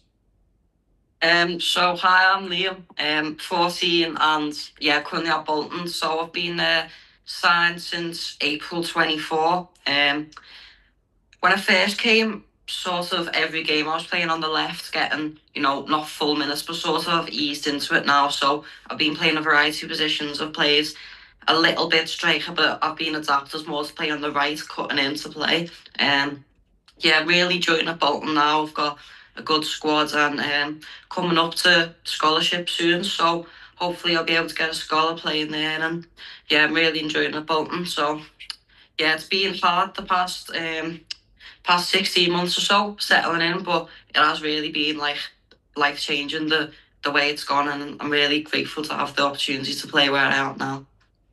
Now, what's the difference, Liam, for anyone who's watching this around the world? What's the difference from playing in Western Australia to playing in England in a professional academy? Is there any big differences worth noting, and any of those differences, did it take you a long time to adjust, and what were they? I think it's just the speed of the play. Like, it just moves so much quicker. I feel like the ball moves quicker. It's set up a little bit more tactically in Australia. It's a bit more technical. Australia, but over here there's a lot of tactics to it, so like playing in a defensive shape, you get a lot more of that over here, and exploiting like little overlaps, underlaps, especially for me on the wing, that that really helped me to find space, because it's very hard to find space. Because everyone moves so quick. It's so much more intense in Australia. Yeah, it is. And it's funny, you've just hit the nail on the head. I was talking about this with someone a few days ago, and they were asking why I thought that it's more technical in Australia than it is in England. And I think the best way to explain it is, I wouldn't say that the players or the coaching staff have got more technical knowledge, but I think the technical game's lacking in Australia. So there's more of a focus on the technical side of the game. Where in England, when you're in an academy, it's a given that you should have certain touches and certain technical abilities. It's correct, isn't it? Yeah, definitely. Now, I seen you at the weekend. Now, I'm going to showcase a little video, and hopefully I won't embarrass you too much, but Bolton Wanderers are flying high this year. We were just speaking about it off the camera, and Bolton, for anyone that doesn't know as well, they're actually coached by my friends growing up, Stephen Schumacher. And they played top of the league at Bolton Stadium, just to build a bit of a picture for everyone. And I think, was it in the 92nd minute, Liam, the winning goal? 92nd or 93rd, yeah. Brilliant. So I'm just going to show you a little video, and we'll see if anyone can spot anyone famous on the screen. So hopefully you're able to see this as well, Liam. I did have it already, but typical, it's not there. But let's see if we can get it to play. It was a hell of a goal as well, wasn't it, Liam? Yeah, we was right behind it, just curved in.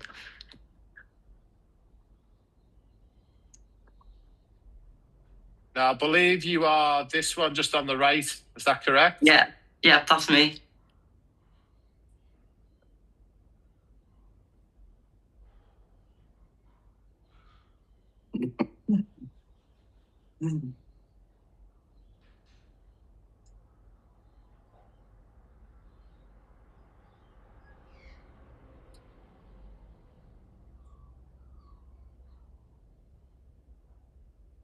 So what was that like, Liam? Obviously, I know everyone knows you're a huge Everton fan, but I suppose, you've got to get behind the team that you're playing for. What was the feeling like when the goal went in? I just looked at my mate, and we just looked at each other, and we just jumped up, grabbed hold, ran down, and honestly, it felt like when I was running down, I felt like I'd the one who scored, because all the crowd was cheering. It honestly felt surreal. It was hard to explain. It was everyone was, there was a good 23,000 people all cheering, and we was running down. We'd said before that if there's a last minute winner, we'd run and celebrate with them, and you come and celebrate in our corner. So we just ran up and grabbed hold of them and started celebrating. So anyone around the world watching, let's say in the US or Canada, Australia, don't know why you're on the pitch. You definitely didn't do a pitch invasion. Can you explain to everyone what the academy players get to do at the home games sometimes? Yeah, so get to do ball boying, just in Australia sometimes you do, but get a right in front of the pitch, in front of the advertisement boards, and when the ball goes out, you're getting balls and stuff, and didn't really say anything about doing that, but we just thought that last minute winner, it was worth it going around and celebrating with the team. That's brilliant. Now, obviously, you must pinch yourself, because with all respect, Perth, Australia is an amazing city and a great place to live. But to go from somewhere like Perth, where you're used to watching things like that on the TV, to all of a sudden you're now playing at a top academy. Now you're on the side of a pitch, watching winning goals in England, getting scored, and you're celebrating. You must feel like you're so close now. Yeah, it feels so surreal.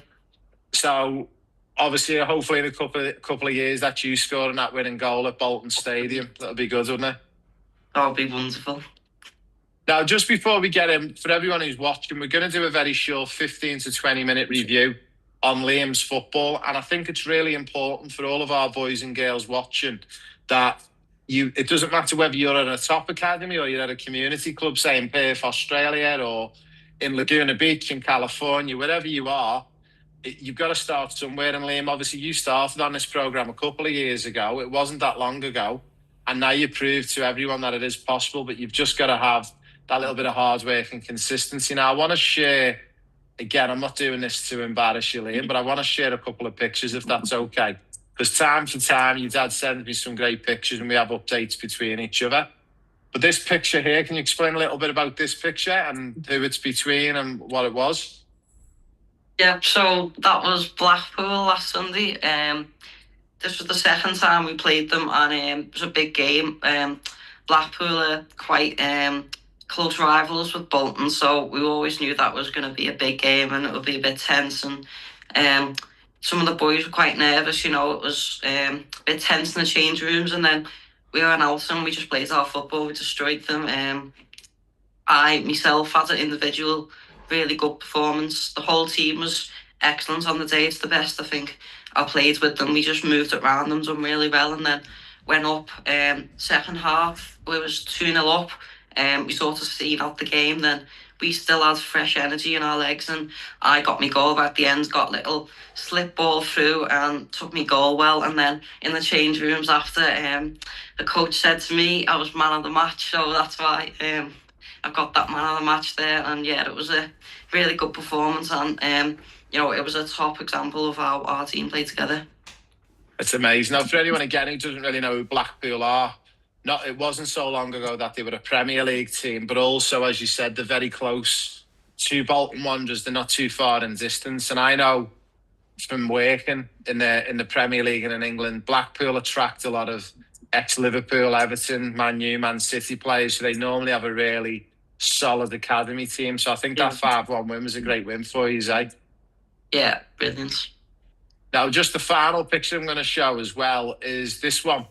And if you could explain a little bit about the differences to playing for Bolton, and I believe you're playing for Liverpool on this one, is that right? Yeah, Liverpool Schoolboys. So Liverpool Schoolboys, if you want to explain to everyone around the world what that means, and also the trophy that you're holding, and also the super coach next to you, Carlo Ancelotti. Oh no, it's not Carlo Ancelotti. That's your dad, isn't it? Yeah, that's me dad. So yeah, the Schoolboys, it's a bit different from Bolton. So Bolton don't actually have a proper league with points until under 18s, I think it is. But we here have 3 different competitions. So that's the league, that's the cup that we won. That was the final one. We actually got the treble that year, and then there was the National Cup and the League Cup. So we had a really good season there.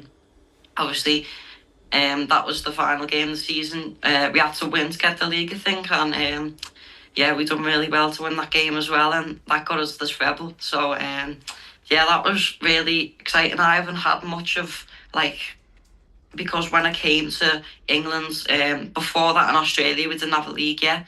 So that was the first time I really got to experience what it was like, you know, to actually play for points. And now this season, Bolton have actually got a couple of cups that we play in. And so it's good that I have that experience from last season to know what it's like to play in these big games where, you know, you're trying to get points and get the wins. Yeah, it's good. It's one of the things that I think's killed the game, especially in places like Australia and the US, where players are playing just for like the fun of it and they're not playing for points and trophies. And I think if you want to be confident when you're old and you want to have a chance at winning trophies, I think at some point in your junior development or your youth development, I think you've got to experience that, like you said. Yeah, definitely. Now, to explain to everyone, so you've got to be in a school inside Liverpool to play for Liverpool Schoolboys, yeah? And then you would play against, like, is it Manchester Schoolboys, London Schoolboys, Birmingham Schoolboys? Is it a mixture? Yeah, there's a lot of mixture. Playing the regional and then the national. The national, we come up against teams from Essex, teams from Chorley, from all around the country. And I imagine there's a lot of academy players in those school teams as well who all play at top-level academies as well. A lot of them are academy players from the top teams. So brilliant, mate. Big congratulations on that. So for everyone watching, that's just a little bit of an intro on Liam and his dad, and since they've been on the programme. Now, what we're going to do is, if it's okay with Liam, just for the next 10 minutes, we're just going to review his data a little bit and have a look at his hours. But for anyone who's only new to the school community and is not sure how to use it, we're going to actually walk you through the school community and also the hours. Now, the first thing we're going to do with Liam is I'm actually going to reshare the screen again. And what I'm going to do is here, just to keep it really simple for everyone, what we'll do is we'll just load up a new document and we'll show you how simple this can be. So we're going to have a little look at Liam's hours, and in a moment, I'm going to show you the video and the location on where you can view this on their school platform. So what we're going to do is, Liam, we're just going to go through each day, and we're just going to have a little look at your hours, and then we're going to explain to everyone the reason why we need to work out your hours and why it's so important that we have a look at this. And it's for a multitude of reasons. So if you could just give us roughly on a Monday, Liam, let's say a normal week, when you're training with Bolton, and maybe you've got any school stuff. So just give us an idea of what you're doing on a Monday from a football or a sports perspective. On Monday, I have me 1 hour of PE in school, and then after 2 hour session at Bolton. So in total 3 hours on a Monday. I'll just make this a little bit larger for everyone to see. There we go. Okay, so 1 hour of school, and then how long for Bolton is it? 2 hours. And that's just basic training with Bolton? Sometimes do a little bit of gym work, but mostly it's outside on the pitch. Okay, brilliant. What about Tuesday? Tuesday, not in school, and then again, another 2 hour session at Bolton. 2 hours at Bolton again. And if you miss anything along the way, feel free to shout it out, mate. Wednesdays? On Wednesday, I train an hour and a half for Liverpool schoolboys after school. So we'll put school and we'll put Liverpool schoolboys. And then any Bolton on a Wednesday? No Bolton. Okay. Thursday? Thursday, again, another 2 hours at Bolton. 2 hours, Bolton Wanderers. And anything else, or is that it on a Thursday? No, that's it. And then Friday, anything school, anything sports? At the end of the week, I have 1 hour private session with just like a private football coach. Brilliant. And then anything Bolton? No, not on Friday. Okay. And then Saturday? Saturday, 80-minute game for Liverpool schoolboys. And you get most of those minutes, do you? Most of them, yeah, if not all. And then Sunday? Sunday, game for Bolton, same 80 minutes. But sometimes if we have a cup game, it goes to 90. Okay, brilliant, mate. And then, is there anything else you think you've missed, like any other school sport, running, recovery, gym work? Do you do the, I know you used to do a little bit of like that acceleration and running speed work. Is that intermittent, or is that every week, or? Sometimes on those occasions, like if I don't have on Friday, the session's off, I do that. But normally, because Friday, Saturday, Sunday is when I have most of the day off, then I do recovery, like rolling, stretching, all that kind of stuff. So you have roughly about 11 hours of football in there, and then within your school stuff and your private stuff, so I'd say that's 12 with your private, and then about 2 hours school. Yeah. Yeah. So for anyone that doesn't know, and I'm going to show you this in a moment when I share the screen, but you should be doing what's called +1 your age group for your hours. So Liam, how old are you currently today? 14. So that means Liam should be doing 15 hours. Now, if you're 16 years of age, you should be doing 17. But when you get to 16, it stops at 17 hours a week. Now, again, to explain this to everyone, your 70% of your hours needs to be football or above, and then 30% or less needs to be non-football. So I think looking at what Liam's currently doing at the moment, he's roughly doing about 12 hours of football, and he's doing around about an hour and a half to 2 hours of school stuff. Now, I would say he's probably maybe an hour and a half short of just adding in something extra. So I'm going to showcase to Liam what he should be doing extra, but also if you want more information on the +1 as well, I'm going to show you guys where you can see that. But the good thing is, Liam, I think when we first looked at this about a year ago, your hours were way down. You were short of about 3 or 4 hours. So it's really good to see that it's not ironic that your performances are getting better and better. You're getting man of the match performances at a top academy, and your hours are now near enough on point. So do you feel a lot better than where you was a year ago? Yeah, definitely, 100%. So for anyone that hasn't seen the new school platform, we'll take you in. So when you log into school, you'll notice that we've got our community on here, and I will discuss everything and anything about football. We have competitions, but if you want to drop something in the chat as well, you can just give it a title. It could be about formation and what's the best formation for under 14s, and then you can hit post and then you can submit the post. So that's for anyone who's watching who doesn't know what our school community is. Also within the school community now, if we go into classroom, you'll notice that we've got a start here button. Now Liam won't have seen this because this is completely brand new. We've relaunched school in the last 7 days. So this is the first time Liam's seen it as well. So for anyone who clicks on here, so you need to do this as well, Liam, at some point in a few days. You need to click on this one and have a read through the thank you for joining. And then you've got two options on the left. You've got school only or full Triple P player. Now with the school only, I'll show you what this means is if you registered onto school here, you can actually join for free for 7 days and you can have a 7-day trial for free. Or once you've done the trial, you can pay $297 to register on the school platform with me. And you can be part of this school platform and enjoy being this part of the community and see people like Liam and speak to people like Liam, but also get access to all of our programs. Now, if you're a Triple P player, a professional player, pathway player, which means you're on the full-time program with me, but also you're being represented by me as well as an agent, you need to then go through this now, Liam. So when you get a chance, you've done a lot of this, your match objectives, your DNA, but there's a bit of a flow to follow and read, and it tells you what to follow. Now, you'll notice, Liam, and I'll give you the little example on this. So you've already done your match objectives, but if you wanted to look at your match objectives, you could see at the top, see the number 5, that's in brackets. Yeah. So if you go back to the classroom, you'll notice they've all got numbers. And if you want to go to your objectives, you go to number 5 here and you click in, and then it then gives you the guide on how to follow your match objectives. Does that make sense? Yeah. Now, you'll notice, guys, as you work through here, again, anyone who's watching this, even if you're seeing this on YouTube or our socials, you're able to get access to the school platform completely for free for 7 days. Also, my new book's on there that you can get access to as well, and you can download.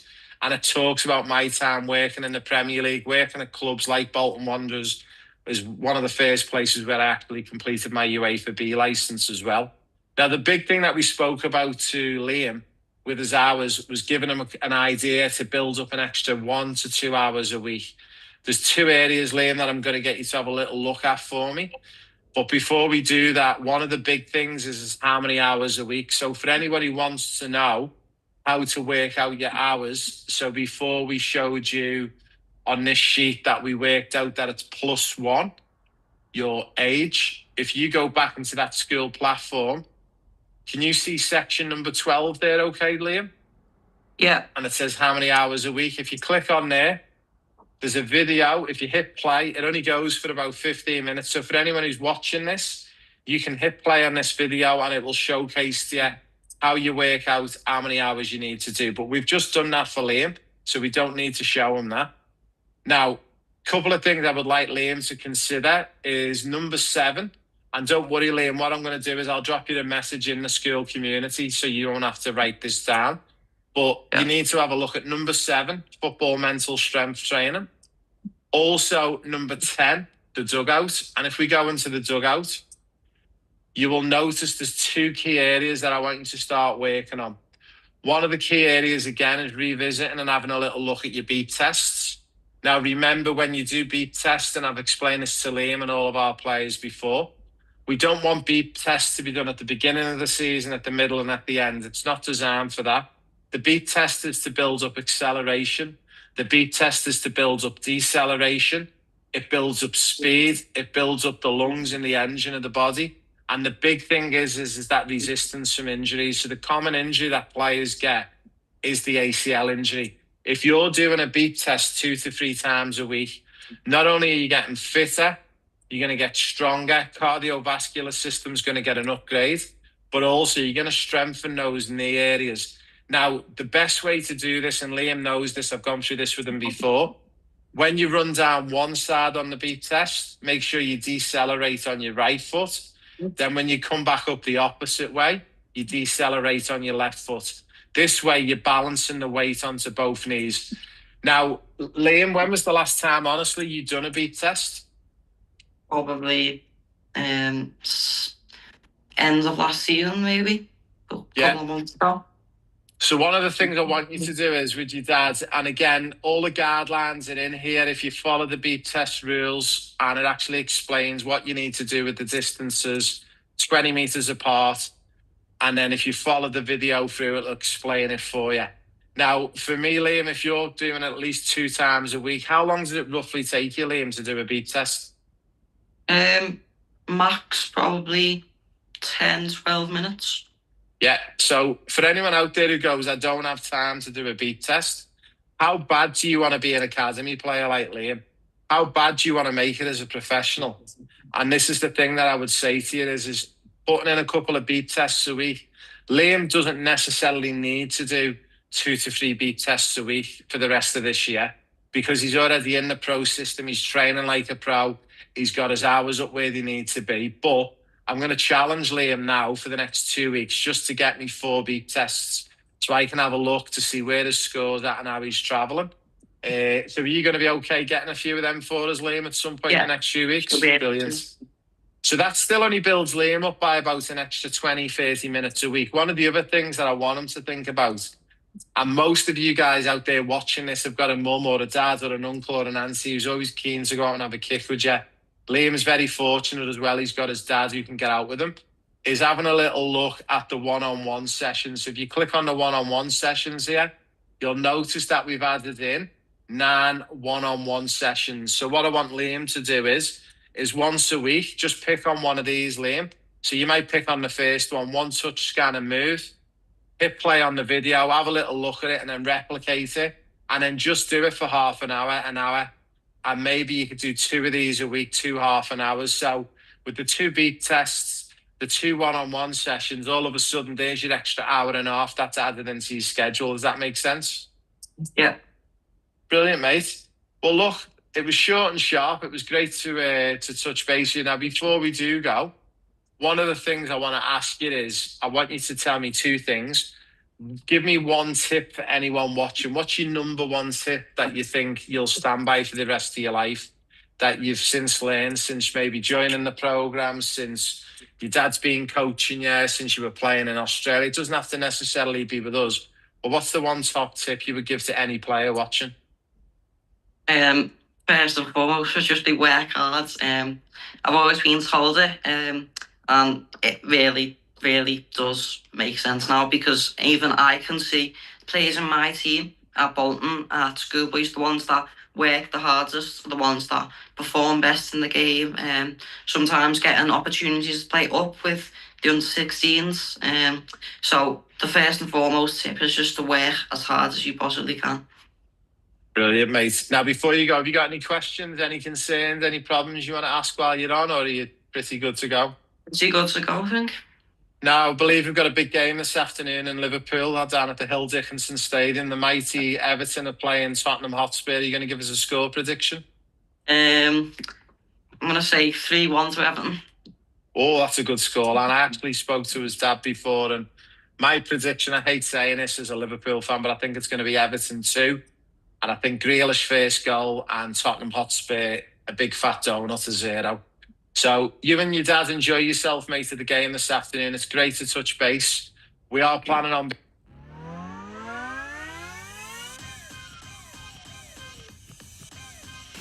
Hi everyone, a big thank you for joining me at the Ravenswood podcast. We're super excited. Now you're probably looking as well at one of my guests, because one of my guests, Matt, was with us a couple of weeks ago and he's back again.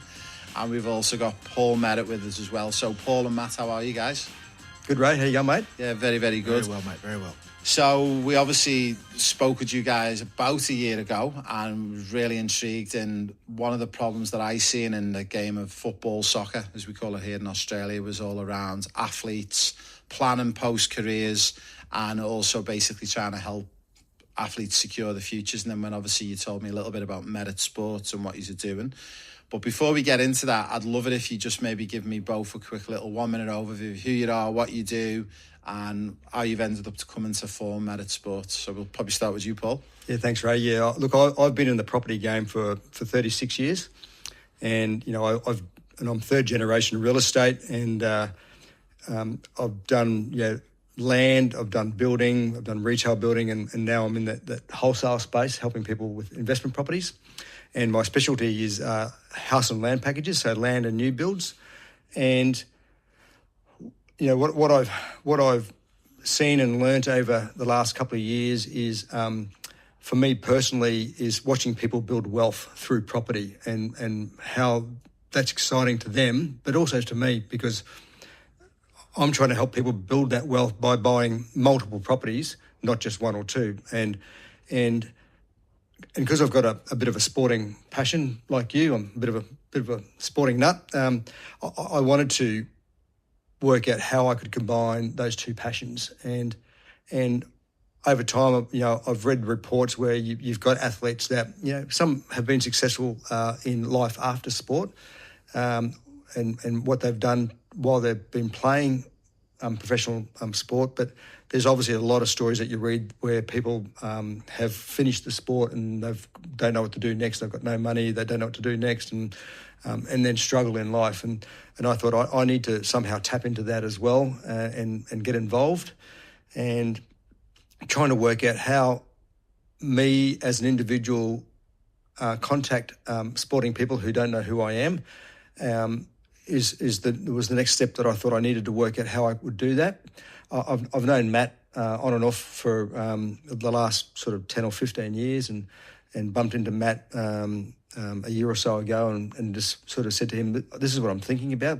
You know, would you be interested in sort of coming on board and joining me with this journey?" And he was like, "Yep, I'm in," and off we go.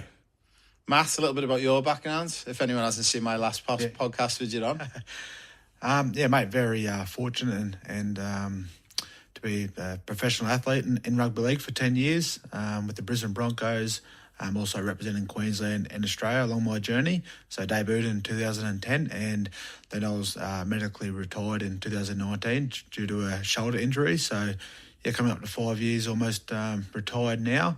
I've had a hell of a time in my footy career, and you know, I wish I could still be playing, but you know, life goes on, and yeah, now married with 3 kids and enjoying life, and you know, something, you know, that I'm passionate about, and yeah, looking forward to is, you know, partnering with Paul and in Merit Sports, and you know, guiding these athletes, and you know, to something that they can build. You know, their vision might not be there when they're 19 or 20 to have a family and be supporting kids that are going through school and set themselves up outside of their chosen sport. So, you know, coming with Paulie and, you know, building something that we think, you know, is quite unique for us to pair together. And, you know, I've been in the bubble as an athlete, and I know what, you know, people come across you and they want to pull you in this direction, that direction. They want a little bit out of you.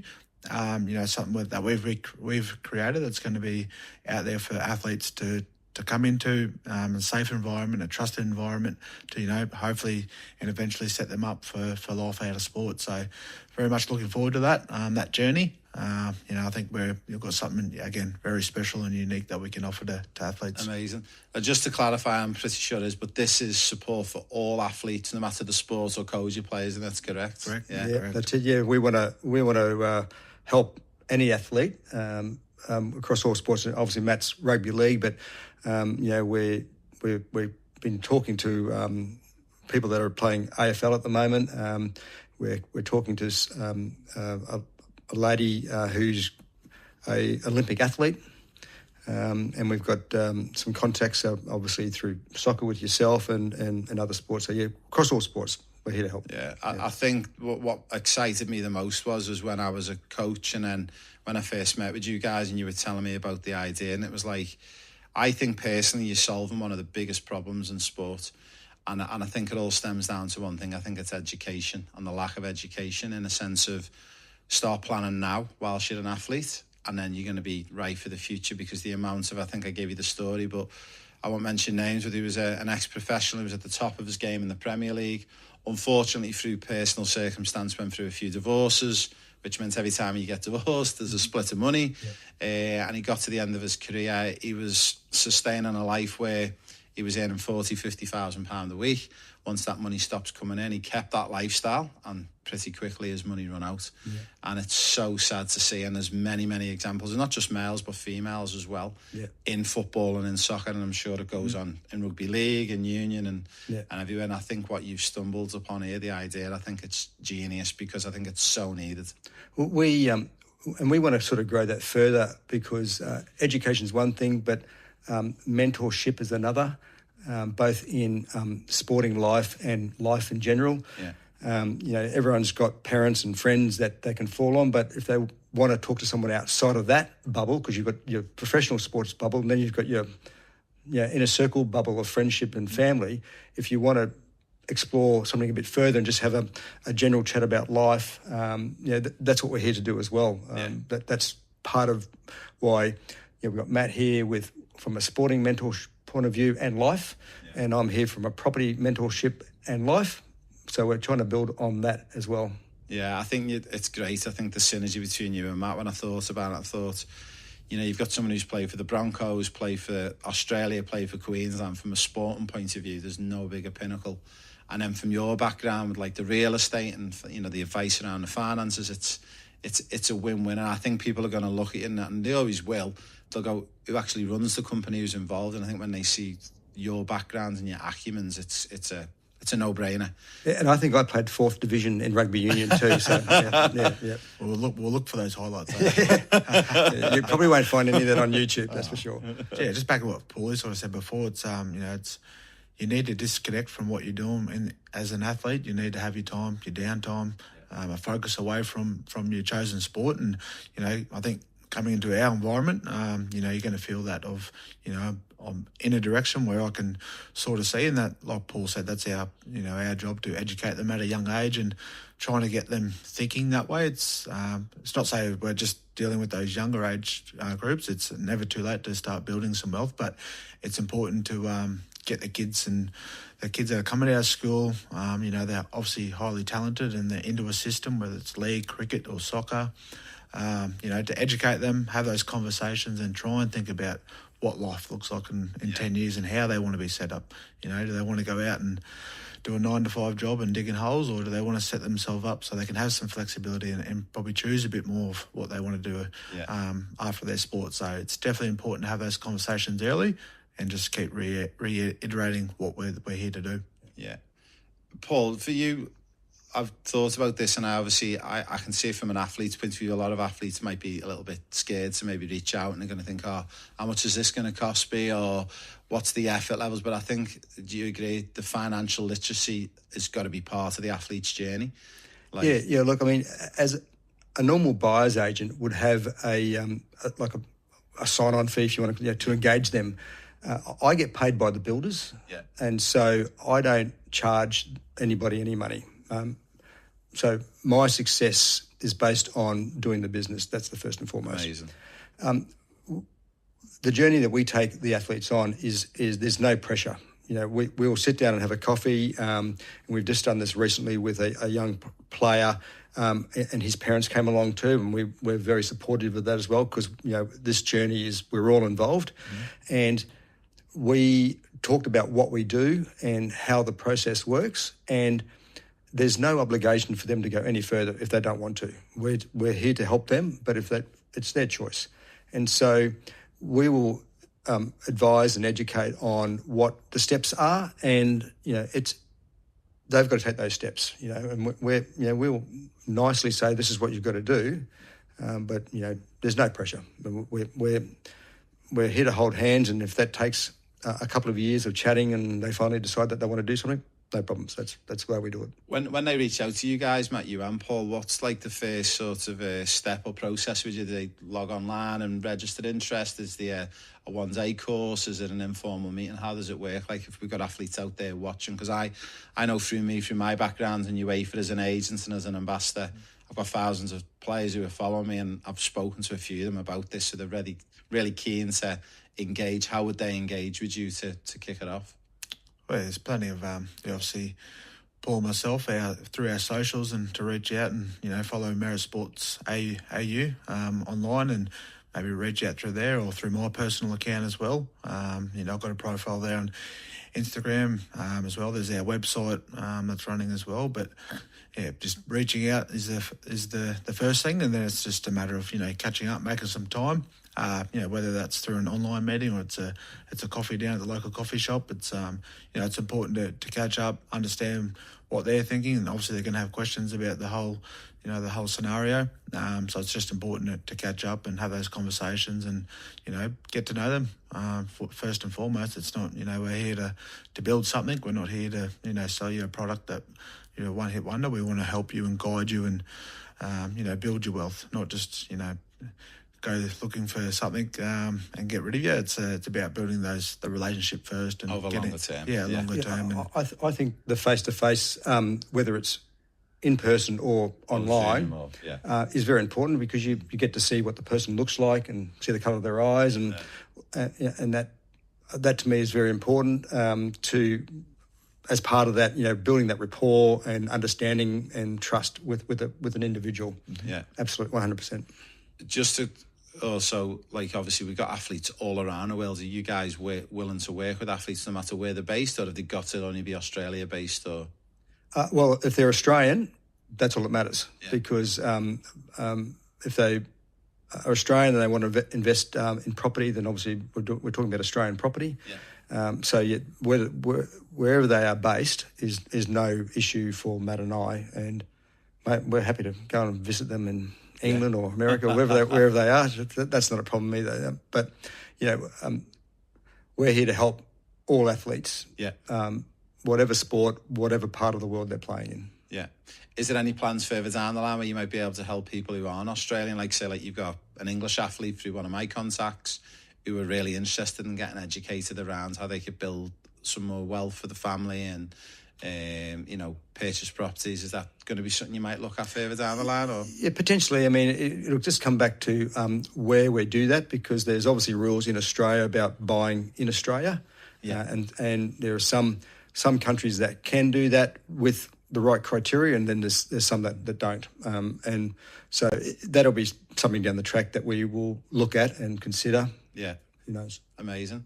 Now, Matt, obviously for you coming from the NRL and being at the top game and then having to come out of that and then go into the business side of it, how did you find that transition? Was it easy? Was it hard? And would there be any tips that you would maybe give any current athletes, no matter the level of playing at, on how you transition into the business world? Yeah, mate, it's obviously, something, sort of my journey coming. I worked for 3 or 4 years before I made it to the NRL and got my debut. So I was a fencer before rugby league, so get out there and dig some holes and put some post in and mix some concrete. So very hard job, but that's work ethic. That's probably what got me to where I was. I worked very hard to succeed and eventually got the reward of playing NRL for 10 years. So I think along your journey, it's about actually sitting down and thinking about what you want to do. Whether you're at the club, the Broncos, you're at the Raw, you're Cricket Australia. Sitting down with people in that organisation and asking them about what do you see that I could sort of do, or asking the questions that what should I be setting up for myself, life after sport.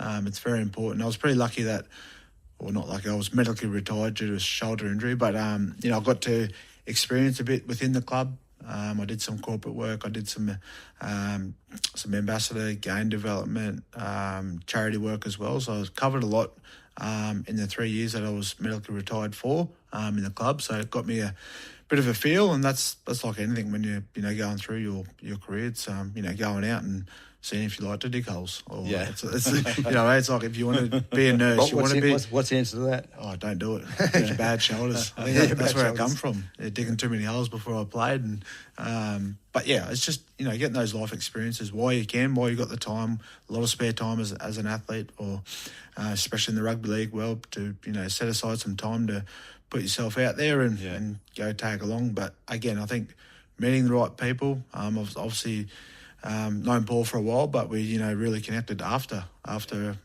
finished, and we've created Merit Sports, and a few other friends that I've met through the kids going to school together. That are in business, that are reaching some massive goals with themselves, and just learning off them, the conversations. You surround people, you hearing the same things over and over again, so it slowly sinks in. But again, I think it's that group that Paul touched on before about disconnecting from your sport and then going outside and reconnecting with a different group that that are there for the right reasons to help you. Yeah. I think what I'm touching on there is, I was listening to a podcast the other day, and it was taking yourself out of that comfort zone sometimes and going into maybe an area that you wouldn't be comfortable in, but then actually after a few days and a few weeks, you start to feel a bit more comfortable in there, don't you? And feel like you belong there as well. I think so, yeah. I think, like you just said, mate, the more you're around it, the more you're going to understand, and the lingos and the way that people talk and present, and about that conversation, and picking up little things. And we picked up a little thing before our meeting here today, which is a bit educational there. But it's just those little things. You never know who you're going to bump into, or who you're going to talk to, or what path it's going to lead you down. And the more you put yourself out there as an athlete, and the better off you're going to be. Yeah. Paul, for you, obviously being a real estate expert and being in the game for so long, what triggers you all of a sudden to really want to help athletes? All of a sudden, where did that come from? Well, it hasn't been an overnight thing. Yeah. It's something that I've been thinking about for a while, actually. Probably about 10 years, to be fair. Wow. And but just sometimes I like to think about things maybe a bit too long. But I thought about what's the benefit of me doing this? What's the benefit of a player or an athlete, listening to me? Yeah. And so, that's taken a few years to really formulate in my brain. Yeah. And I think the key to it was getting Matt on board, because Matt adds a level of professionalism to what we're doing, because he's been in the bubble, he's now out of the bubble, he's played the sport at the highest level, and I think for him and I, I'm only slightly older than Matt, as you can tell. Mate, got some greys coming.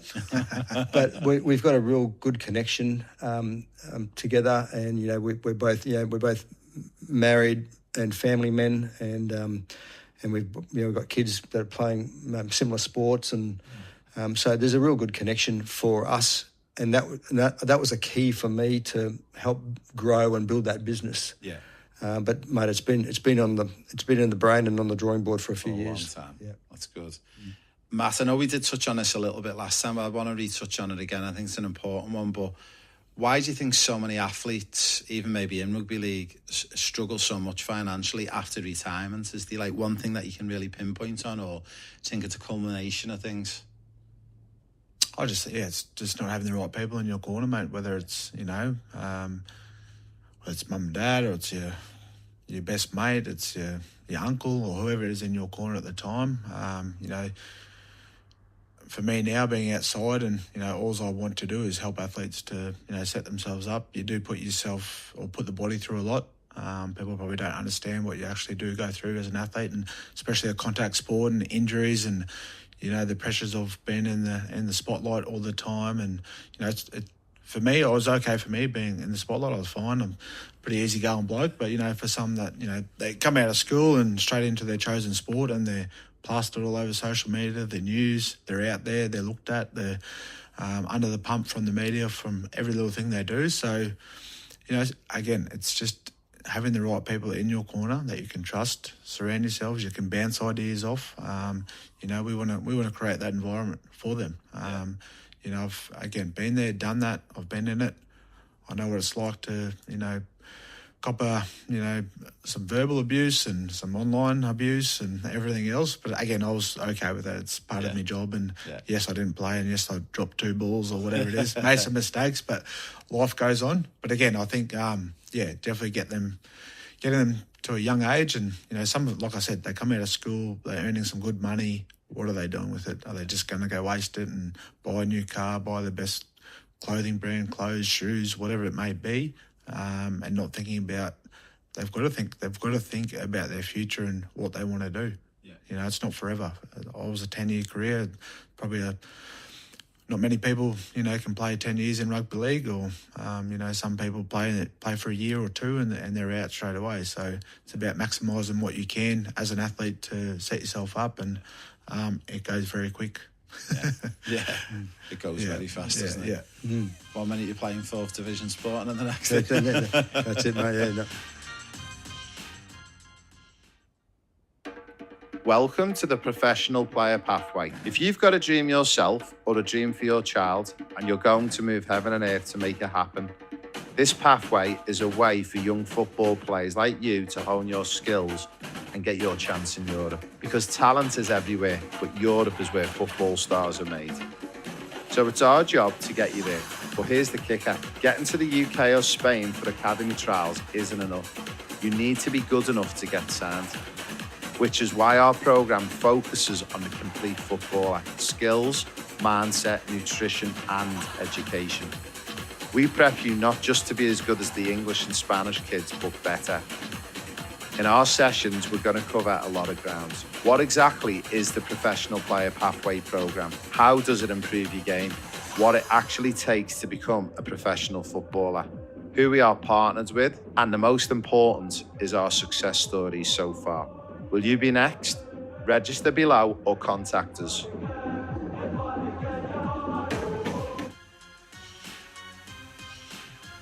Paul, is there for you, like, being an avid sports person like myself, where, like, we're not necessarily we're players, like, we play for fun and socially, but is there any, like, early warning signs that you see when you think there's an issue here with this athlete financially, or there's a point in the career where you're starting to notice actually this is a bit of a problem for them? Yeah, look, I haven't seen it firsthand, but you do read and see these things, and that was probably a driver for me, because I'm thinking, it's like anything, when you say, if I was in that position, I would be different, and I don't know for sure, but I suppose being that sounding board to say, look, you are privileged, and everyone knows that they are privileged, but I think sometimes when you get into that bubble, and Matt could probably talk more about this, but as an outsider looking in, when you're inside that bubble,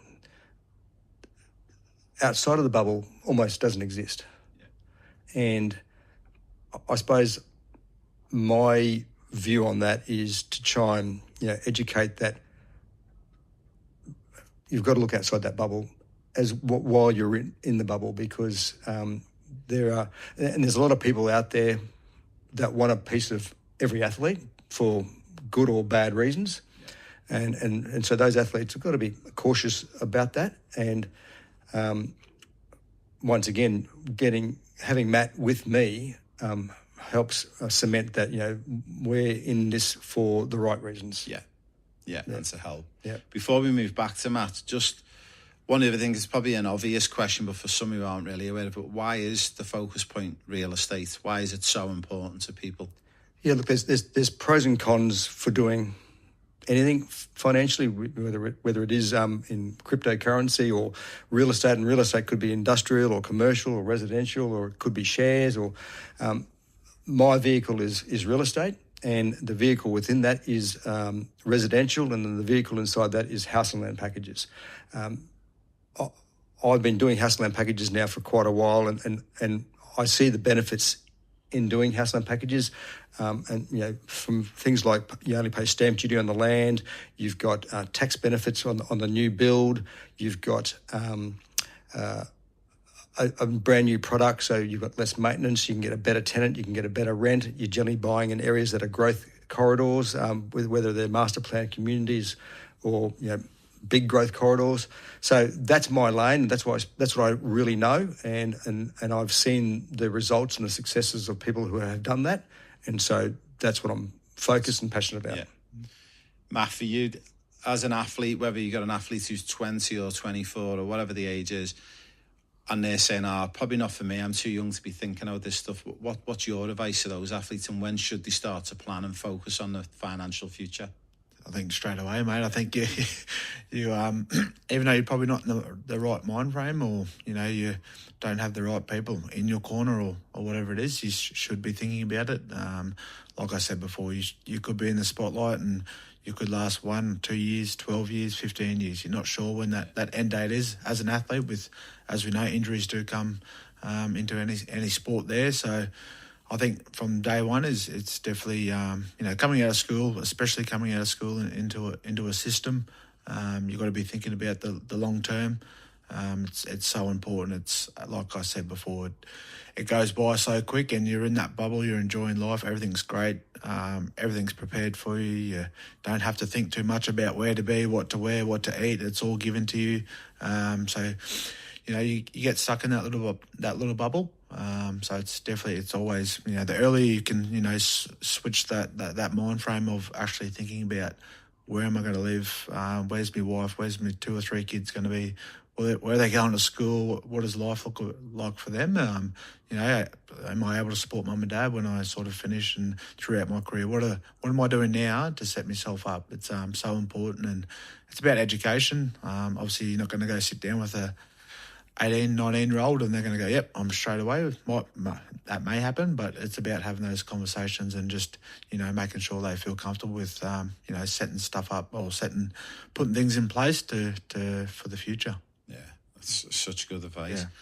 Paul, going back to you, in regards to, I can see this from an athlete's point of view, and Matt will probably get this as well, but I know one of the first questions he'll throw is, how involved have I got to be in this, and how much does it take of my time? Because your time's precious when you're an athlete. You've got to worry about your recovery, your training for the next day, your game. What does it look like from an involvement point of view for an athlete? Is it all self-managed for them, or have they got to... Yeah, look, they can get involved as much as they want, but the beauty about what we do is we are controlling the process, which means I'm communicating with the athlete about where life is at.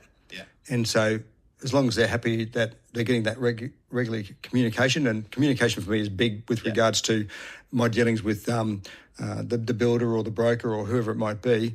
If I'm providing that communication, then I think the athlete can then focus on what they're doing.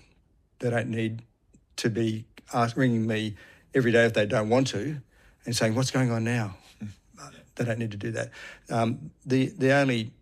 The main point for them is that when we're going through the process of building a house, there's obviously phases of the house that you've got to pay, and so there'll be times where they need to be communicating with their broker or the bank to release funds. But that's I get involved. I sort of guide them and say, okay, this is now due, and then I help find the property managers. I go to the handovers, no matter where they are in Australia, and so I'm making sure that the house is finished, it's up to scratch, and all the defects are done, and the property manager's there taking all the photos, and so they can ring me every day if they want to, or they can just trust the process. Yeah.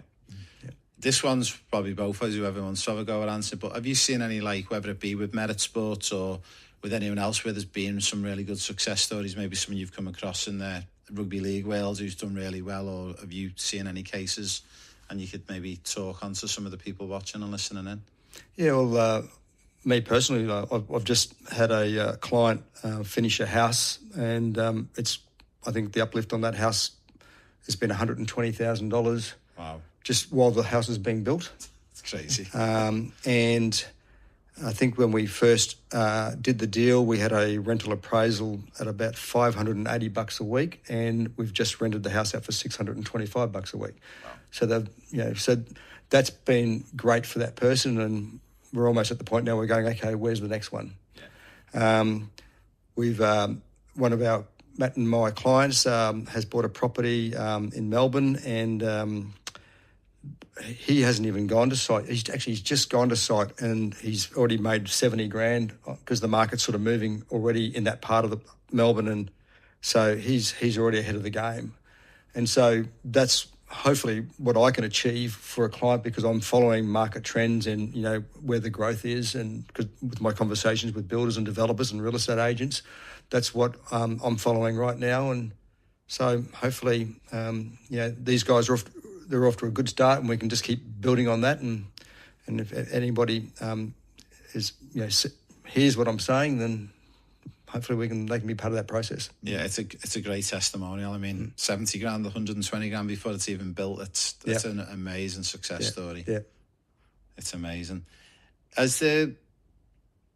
You have to have any like sort of tough conversations with any clients, like where you've got to be like always. How do you deal with them? And because I know what it's like as an agent dealing with players, but for you it must be even harder, because not only you got to deal with the athlete, but I could take it sometimes you have to deal with the agents as well. Sometimes potentially. Yeah, look. Buying property and building houses, it's can be stressful, because it's a financial commitment. It's a big financial commitment, and I've been doing this for a while, but someone's doing this for the first time, and so I'm very mindful of the fact that they are doing this for the first time, or they're not used to that process. So I've had clients who sometimes ring me every day. What about this? What about that? And no question is dumb. I'm happy to answer any question. If I don't know the answer, I will find out the answer. So, and sometimes you've got to say to them, okay, you've done this wrong, or you've done this and you can't do that.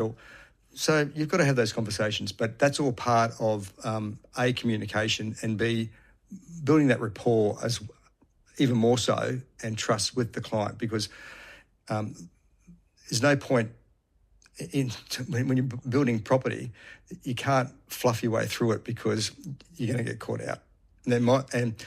Our job is to help them buy multiple properties. And if you have a bad time building one, then you're not going to get any more business from that client, and then they're going to tell other people about that process. Yeah. So it's not what we want in life. Yeah, it's not.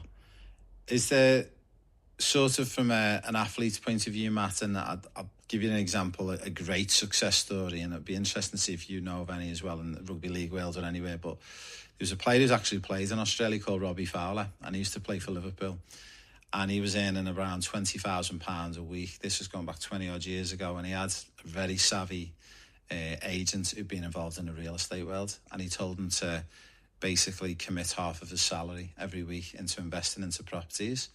And I remember the conversations that were coming back for a family friend, that like all his parents were saying, "Oh, you're being scammed out of money. This is not right, blah, blah, blah." But I think Robbie was glad he listened, because he was investing in properties in a place called Salford in Manchester. And they had wind that the Commonwealth Games was going to be there in 2006. Yes. And I think he made about £300 million off his property sales, and that was all real estate. Mm.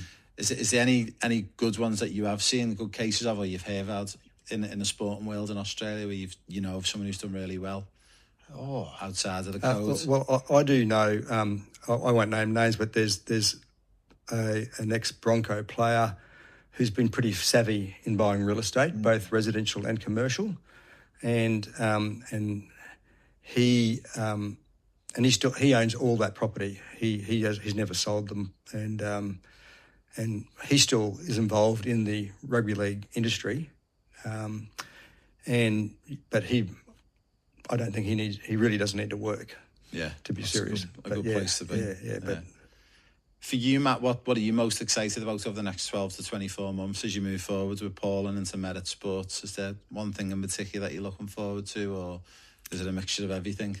Yeah, obviously it's very exciting, mate, and looking forward to the mixture. But I think just getting out there and having these conversations and meeting different athletes, and I think just connecting with them first and understanding who they are and what their vision sort of looks like and where they want to be in life is probably most important, and to have those conversations. So I'm very excited about doing that, and meeting people from all walks of life and seeing how we can offer our support, and whether they come into Merit Sports and we continue that relationship, but just getting out there, meeting different people is going to be I'm very excited about. It's exciting times. It is. So it's again, we're out there to be someone that's outside of the bubble, that to steer them in the right direction. That's what we're here to do, and it's we're going to build some great relationships over the time, no doubt. It's just again, very exciting to be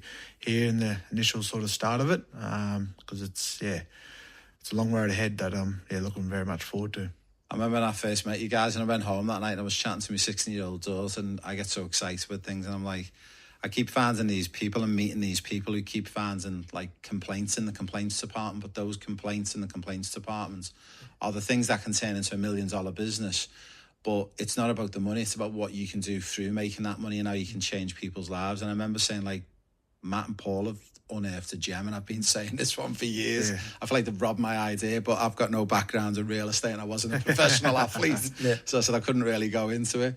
I think for you, Paul, before we finish off, we've got a few minutes to go, but what's probably the one piece of financial advice you would give to any athlete who's starting out in a career, and maybe they've just signed a contract with the Broncos or with the Roar or whoever it may be? What would be the one piece of financial advice you give them? Yeah, look, you go and sign a contract when you're a young player, and it's for some good money. It's about what you do with that money. It's all well and good when you're looking at your bank account going, I've made it. Yeah. But if you're 19 or 20, have you really made it? So my advice is, if you can, as a 19 or 20-year-old, like, think about when you're going to be 30 or 40, and where do you think you'll be in life? Because when you get to our age, we think about those sort of things, but they don't. And my key advice is that the younger generation, it would be great if they all were doing that, because then life for all those guys would be so much better in the long term. And you hear about guys who have done that, and they go, I'm so, Robbie Fowler, so glad that I did that because of that reason. Yeah, for sure. Matt, for you, whether it's sports or business related, maybe one mistake that you've made over the years that probably you wish you didn't, but maybe it'd be great advice for an athlete or for someone going into business? I wish I kept, I have 4 properties that I sold at the time, and through my little journey. Purely that was just off me and the wife and our choice, and where we're at with life.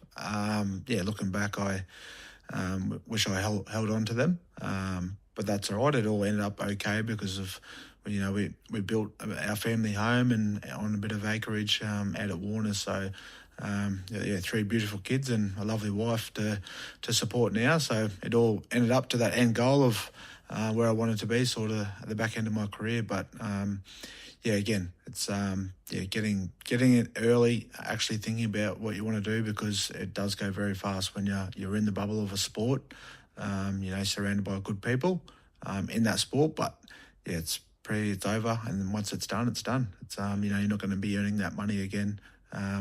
Maybe you will, and there's a small percentage that go on and stay in the sport, and commentators or involved with the game, or whether it's athletics or soccer or rugby league.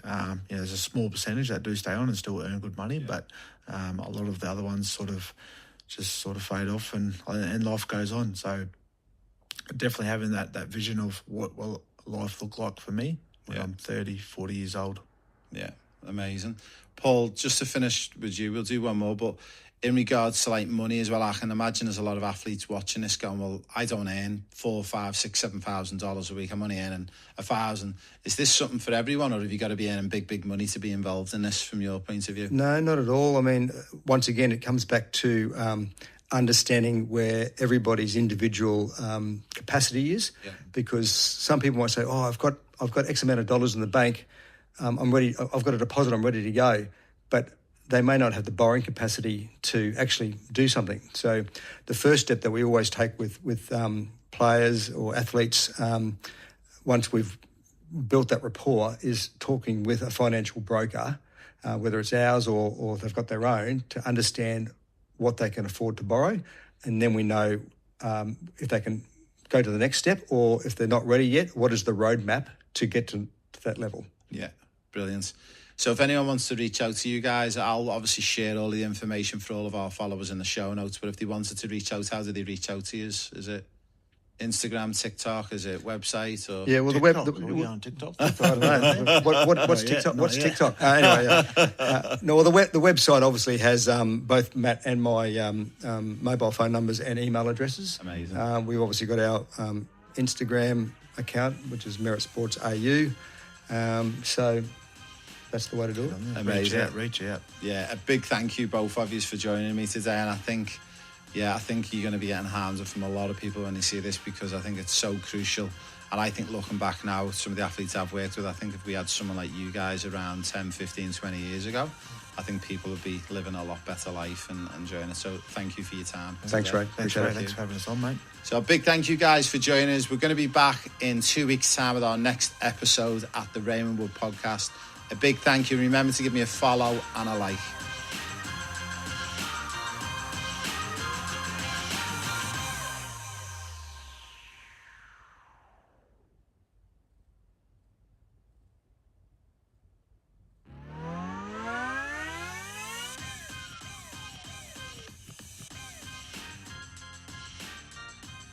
Hi everyone, it's Raymond Wood at the Raymond Wood Podcast. And apologies, we've been missing for about 12 weeks. We've been very crazy, but over the next 6 weeks, we've got 14 podcasts locked in. So we're going to be going thick and fast. Now today, I've got with me Matt Gillette. Matt, how are you, mate? Good, Ray. How are you, mate? Very good, mate. Very good. So thanks for joining us. So obviously there's probably a few people on here going, wait there, wrong code, different sport. Yeah. Played soccer at a young age. But how's life treating you at the moment, mate? You busy? Yes, mate. Pretty busy with getting older and building a family, 3 kids. So all their extra activities outside of school hours, very busy. Plus you throw work on there and a few other commitments that I've put myself into. So life's busy, but I'd rather have it that way than sitting around and thinking about what I've got to do every day. What age are the kids, Matt? The daughter turns 11 this year. My little fella will turn 9, and our youngest daughter just turned 2. So bit of a gap there with number 3 coming along, but lucky the older daughter's like a little mother too, so pressure's off me. That's so good. We've done good. that. I have my girls are 17 and 11, so she's like the big adopted mum, which is great. Like, and it's just takes that little bit of awkward off. Instant Shower. babysitter. Yeah, in the shower. Pretty confident almost to leave the eldest there for maybe the wife and I can go out and grab a feed down the local pub there and get home. But it's great having the kids, mate. It's no better feeling in the world than having your own, that's for sure. Yeah.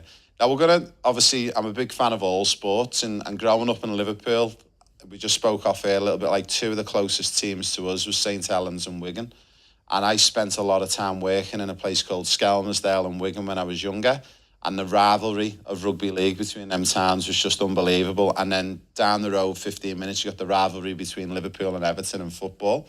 So we always wanted you to get you on. I'm so happy to get you on and talk a little bit about rugby league, football, but also what you're doing currently at the moment. But one of the first things I want to do is if we can roll right back to the early days, if we can remember that far back. What's your first memory of rugby league and what was it? Mate, like I just mentioned before, I was playing soccer at Bribie Island, which is about an hour from here where we are. Signed up there, played there till I was 11. So we had a bit of a mixed team playing soccer. I was just there with my mates, as we do. We want to be around our mates and have fun and enjoy a sport. So at a young age, it was soccer for me, and I really enjoyed it. And come to under 11s, and I was still playing soccer. So I played do the old soccer on the Saturday, footy on Sunday. Or could be the reverse way around, but eventually transitioned over to rugby league full time in under 12s.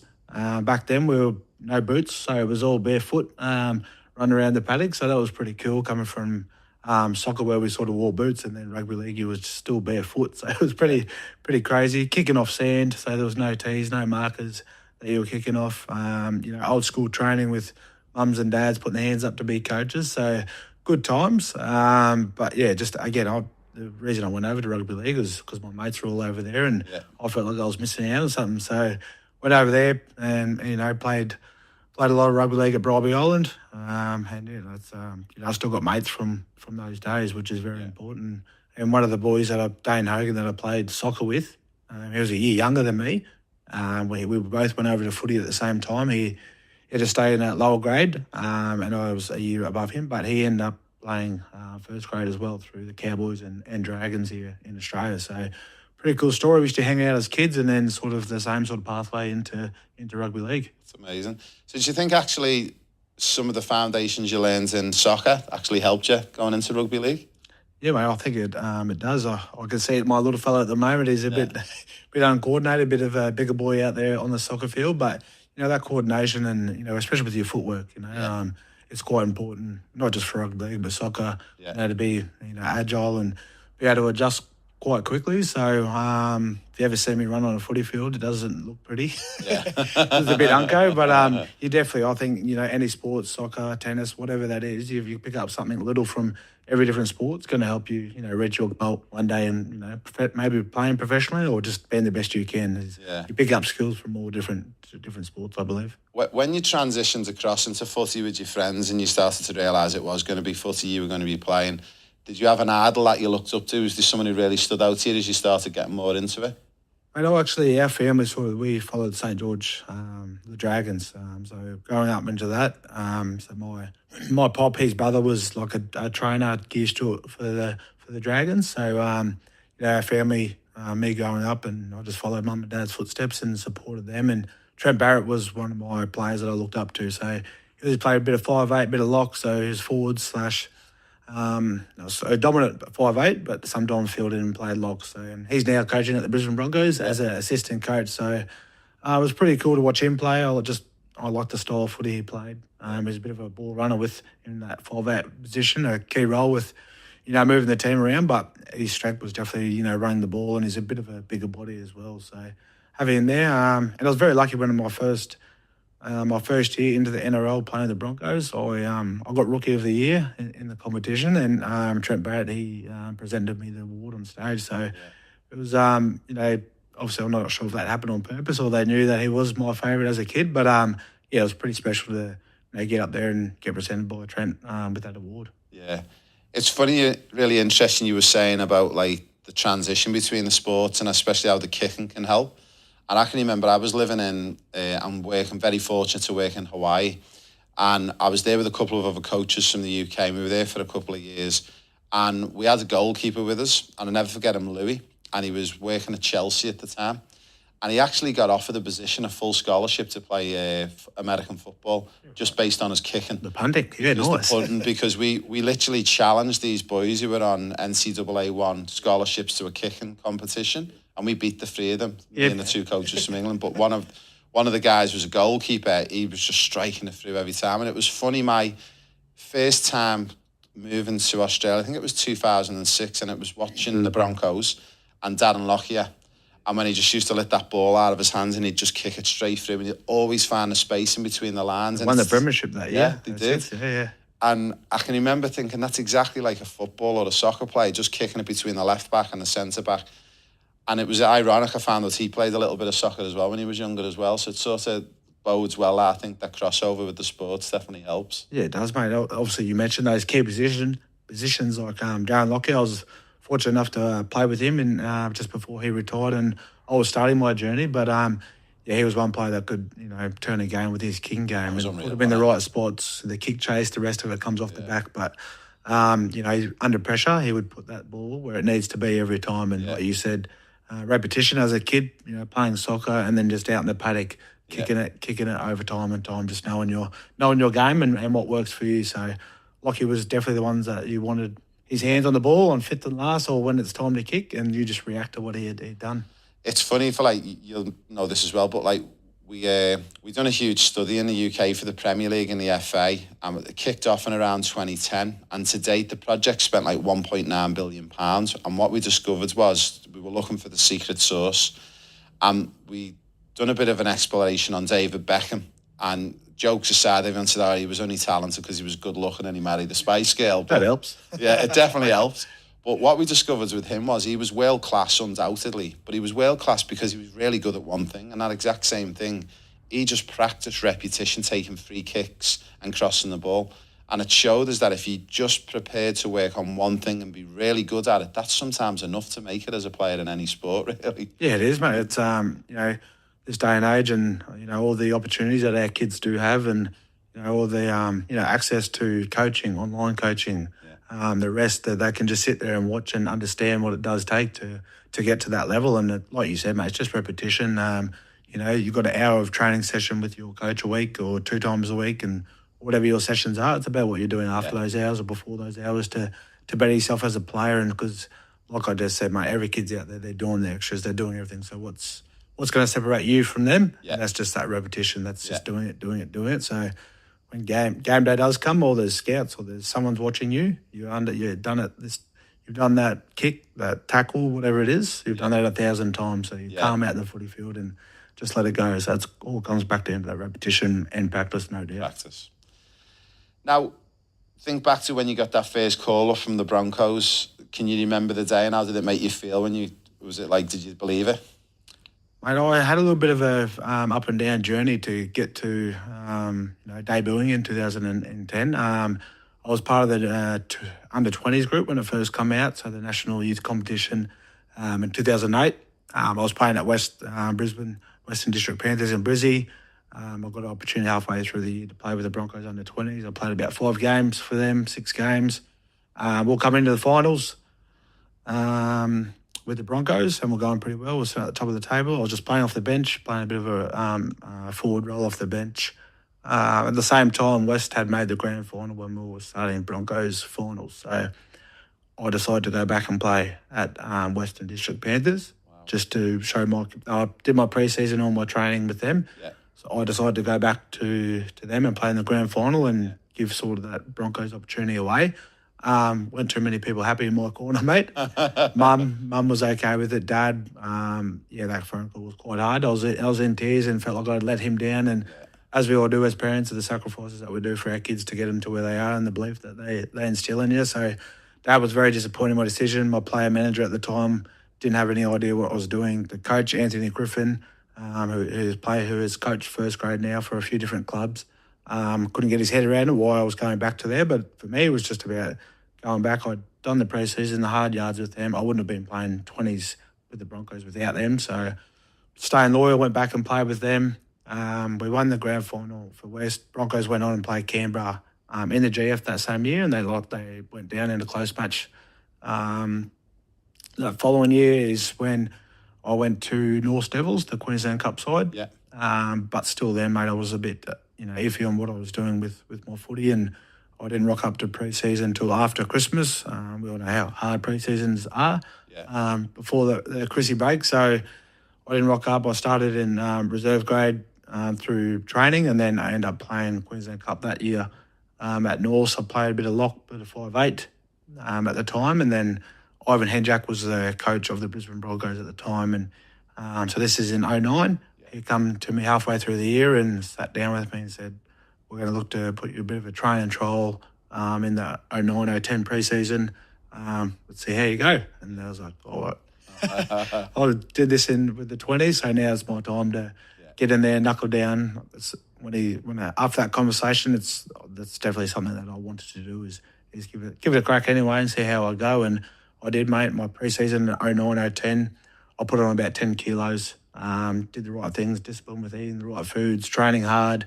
Leaning on the senior players at the Brisbane Broncos, and you see Sam Thaiday, Justin Hodges, Corey Parker's there, Petro Sevenasiva, Darren Lockout. You've got all those boys you're looking up to coming into a squad. So trained my ass off, put the weight on, did everything right. They were happy with me. Did all the 3 trials leading into round 1, and then trial well, and then team gets announced in the meeting room, and I was there on the bench. So a pretty unreal feeling I get my goosebumps now. When the boys play, they play Sunday, it might run out.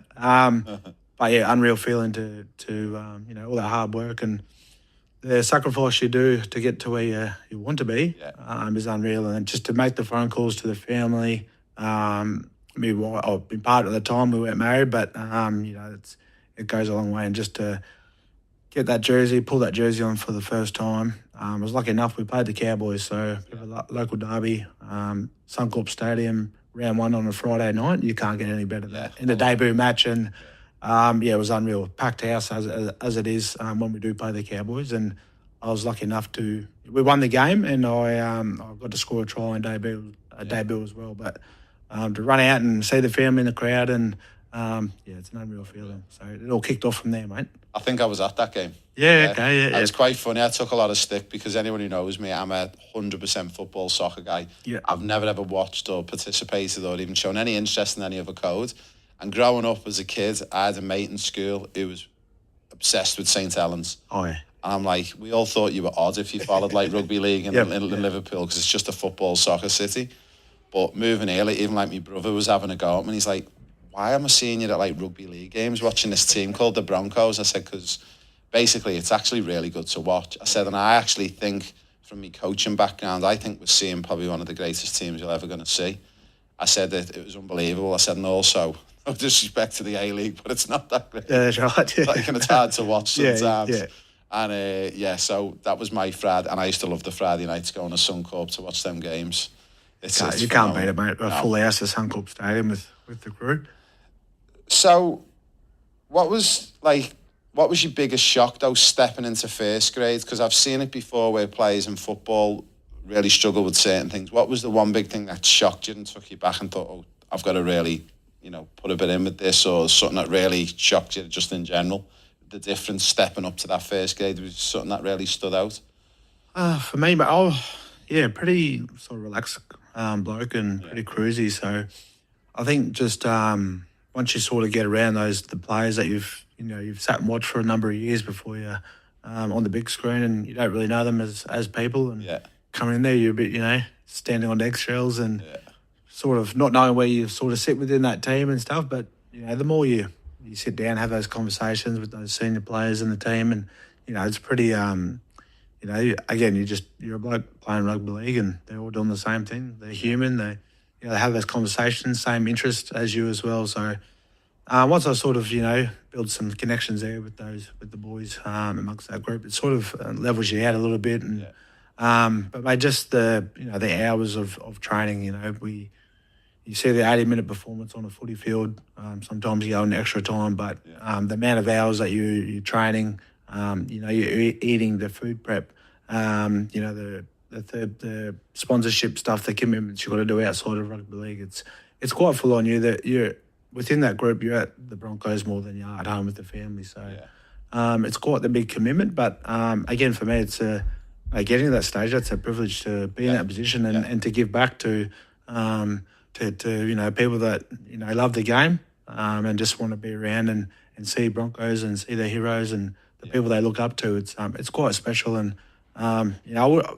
regardless if I would have made first grade, I would have been playing local league somewhere and pulling on a jersey. I was just very fortunate to get my opportunity and work hard at it. And I think that's something that kids and if they want something, if they really want it, they're going to have to work hard because, like I mentioned before, everyone else is out there doing it. So work ethic is going to get you across the line by the end of the day. All day. There's so many players out there now that have come through. They're not most talented. And we see it in every sport. You get those talented kids that make every team, and by the time it comes time for them to work hard in a full-time system, they sort of fizzle out. And the ones that aren't talented, that really want it and work hard, they're the ones that usually go through. So, that work ethic, I definitely, coming into the squad, that's something that I work pretty hard on. And the pre-season is very tough. So getting up, like I said, I had to put some weight on, so I couldn't miss an opportunity to put food in my mouth. So I was eating. As I wake up, I'd eat, even though I know I'm going to get smashed in fitness that morning.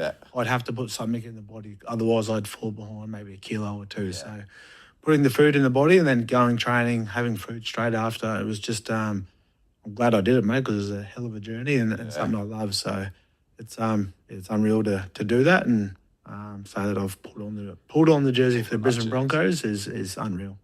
Now, talking about those senior players, and I'm sure when you were younger and you first went in, obviously there was probably many who helped you along the way, but is there one senior player who really took you under the wing at the time and give you some, useful pieces of information or really just looked after you in general? I think probably there's a few there that really, had those conversations to me, I suppose, those more one-on-ones, which Sam Thaiday, we obviously know the character that he is on and off the field. He's one that, that sort of sat me down and had those little conversations about, not necessarily on the footy field, about the footy, I suppose, more performances.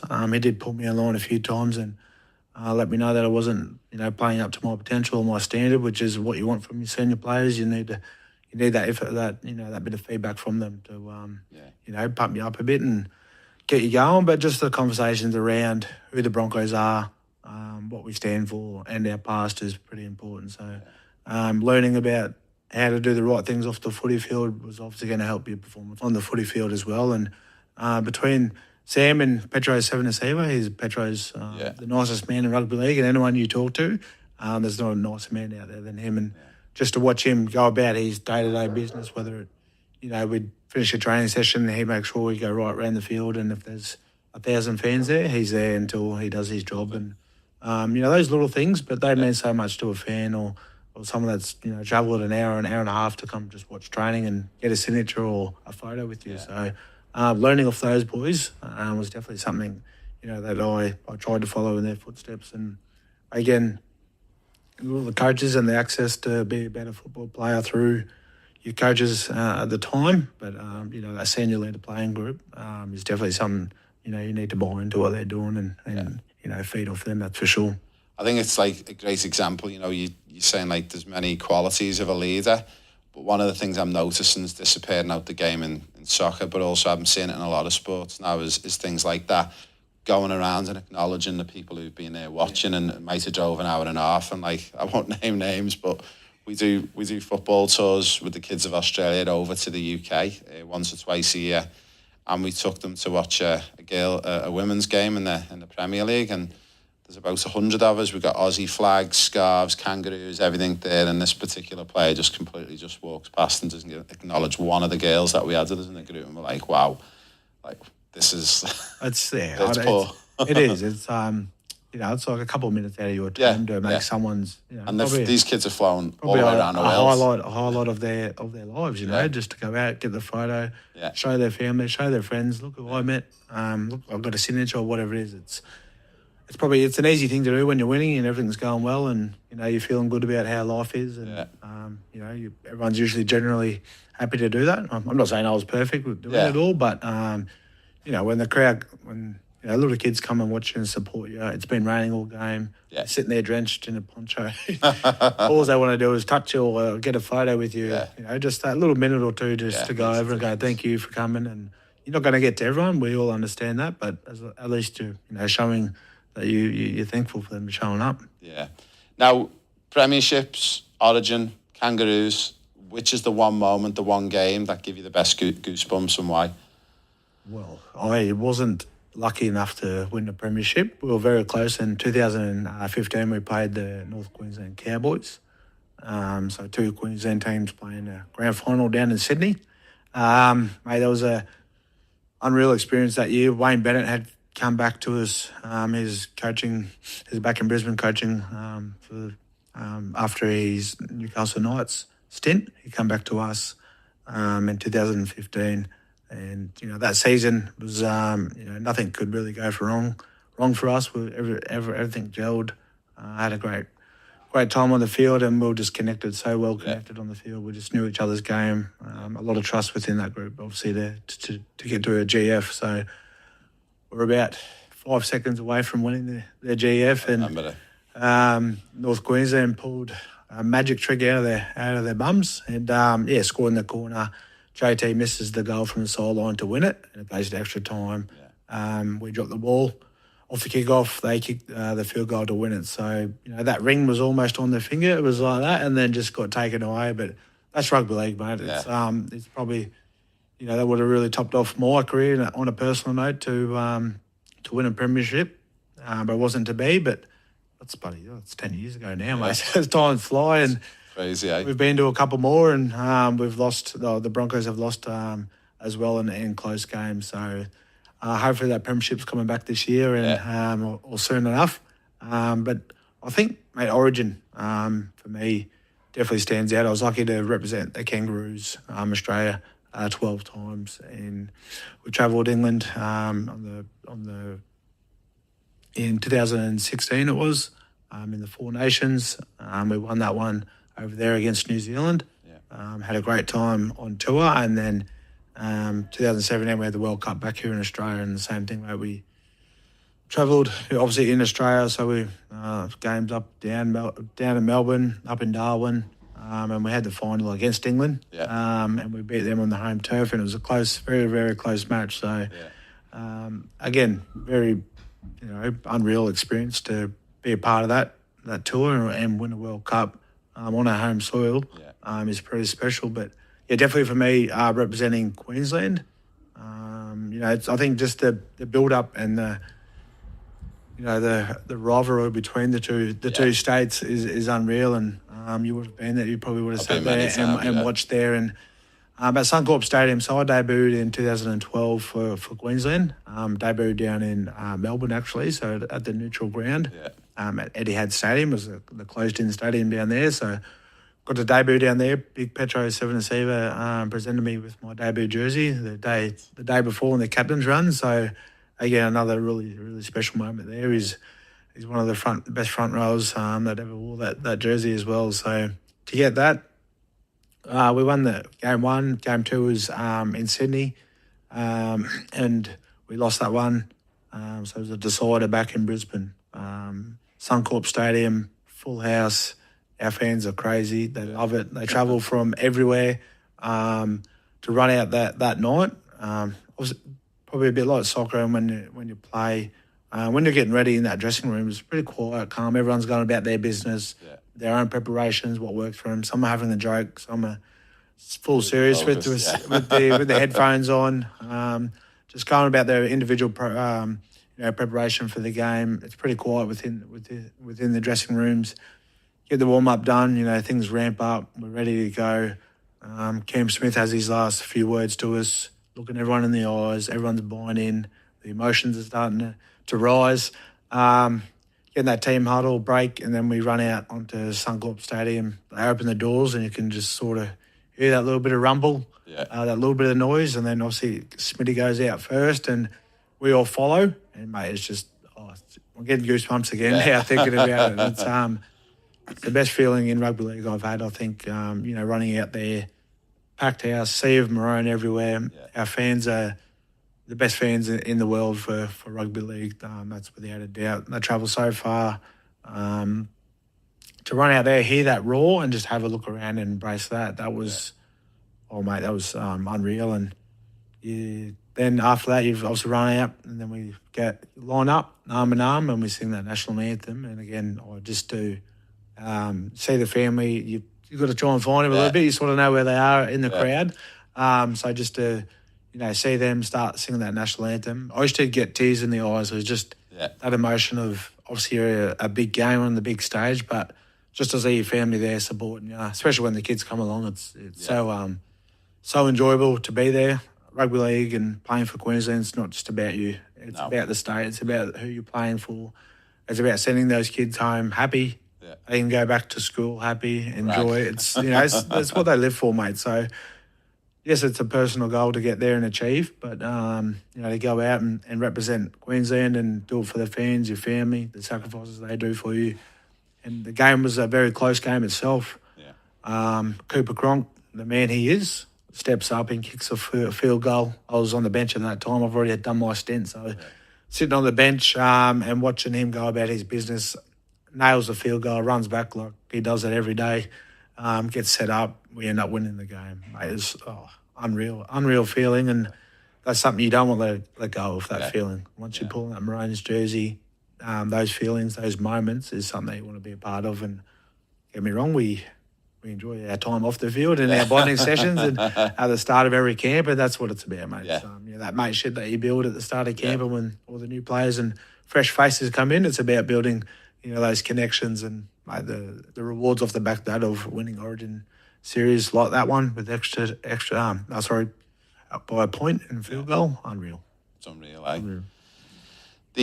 it was funny. I've been to a lot of different games. I've been in Australia for 18 years now, on and off, and I've been to like Union, I've been to AFL, and I've been to obviously rugby league, and it's like, and then everyone used to say, "What's the atmosphere like at the games?" And as I say, it's good. Like some of the games are good. Like more so, like NRL's pretty good, but comparing it to football and England soccer, it's a million miles away. But then I then got the first invitation to a State of Origin game, and I didn't quite understand what it was because it seemed like really alien to me, like Queensland playing New South Wales, well, it's only a 2-team competition. But then I went to the first game with the Suncorp. I was like, oh my God, I need to come to this every year. This is like going to a Premier League game in England. It's like the atmosphere was unbelievable. It is unreal, mate. It's I still go now. I still watch the boys and get there with the family and sitting on the other side of the fence to watch it because before I played, I never went to a State of Origin match. So now sitting on the other side of the fence and enjoying it, I'll just turn into a fan and ride the highs and lows of the team themselves. But it's you can't, especially at Suncorp Stadium, you can't beat that atmosphere.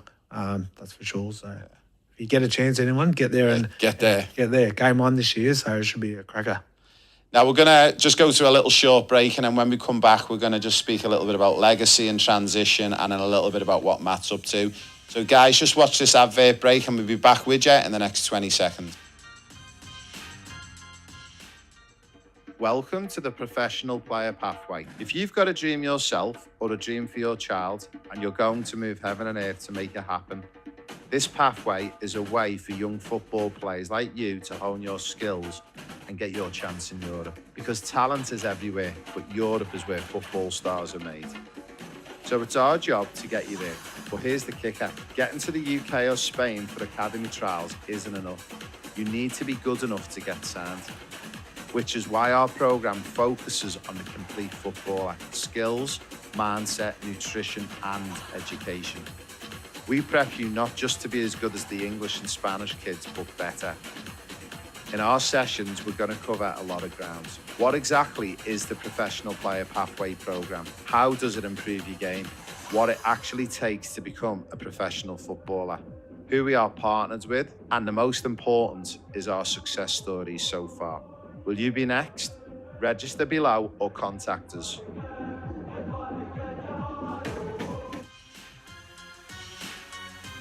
Hi everyone, I hope you enjoyed the ad break. So we're back with Matt again, and we're just going to finish off a little bit about legacy and transition and a little bit about what you're up to at the moment, Matt. So when did you know when you were getting to the end of the career? When did it first hit you when you knew probably should be time to hang up the boots and move on to pastures new? Well, for me, mate, I was medically retired due to a shoulder injury, so I still had another 3 years to run on my contract. Yeah. So 2019. So in 2018, I had a pretty serious injury. I fractured my neck, my C4. So just from a crusher tackle that happened in a game. So it was just a chin to chest action with a bit of someone's body was on there. So, mate, I ended up playing another 4 games with the fracture of my neck, not knowing. It sounds a lot worse, and I should maybe have been a bit more pain, but I sort of got through it and thought it was just a bit nervy because it was pretty dominant down the left-hand sort of side of my arm and neck. End up playing, another 4 games, not knowing, and it just wasn't getting right. My players, the coaches said, mate, what's going on? You're not usually yourself. And I love the contact of rugby league, so I was shying away from that, which is probably a good indication that things weren't right. End up investigating further. There was scans and whatnot, and they found the fracture on the C4 on the front left-hand side, and I had a couple of hairline ones on the back. So very shocking to hear that. And when I got the results, and they come out and they tried to put a neck brace on me.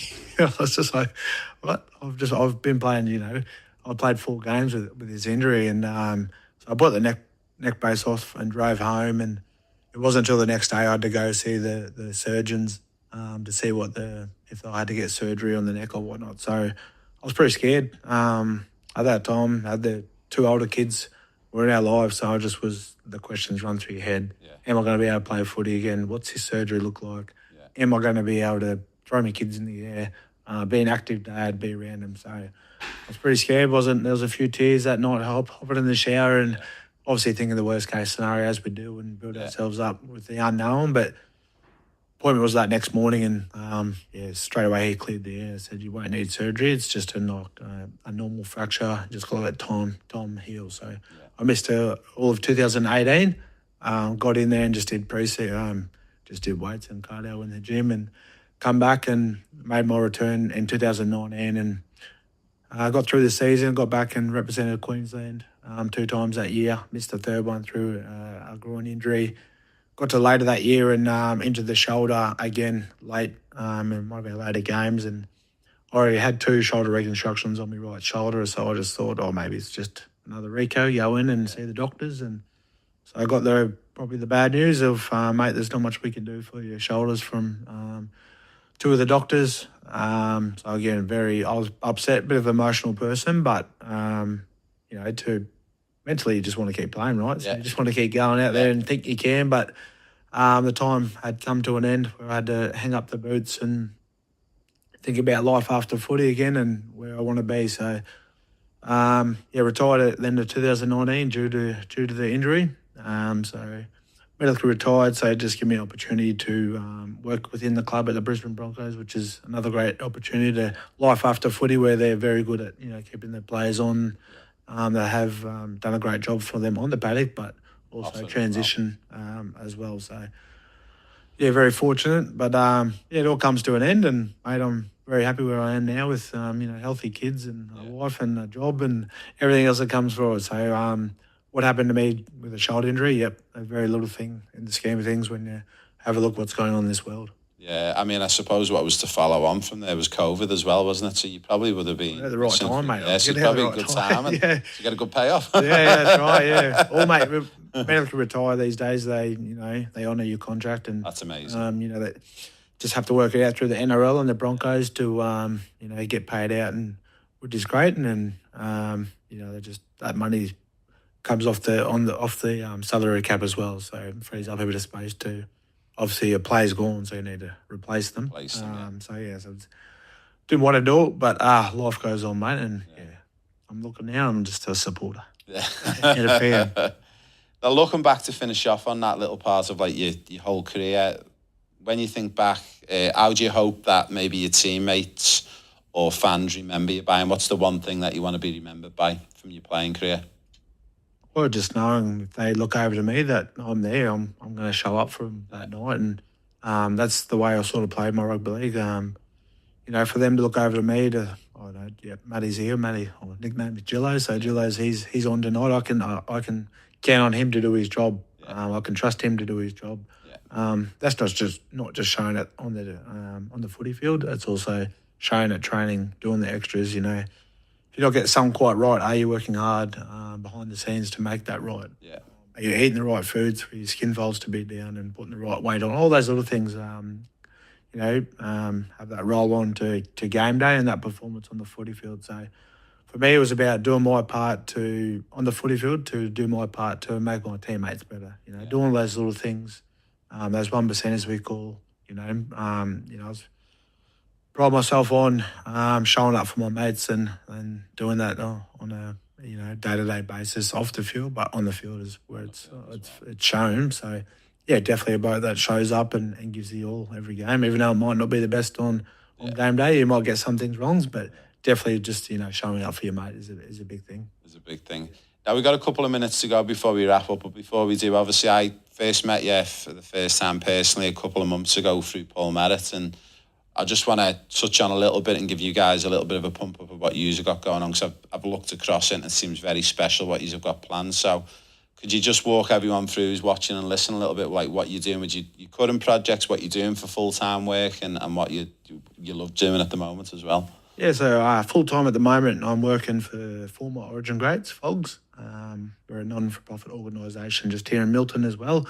So the idea that FOGS come about back in the day when the Origin started in 1980. The boys that put on the maroon jersey after they sort of got out of that arena, they struggled to get a ticket to go watch the game. So they've put their body through a hell of a lot for people to enjoy and on the big screen, and they struggled to get a ticket to go to the game. So FOGS was formed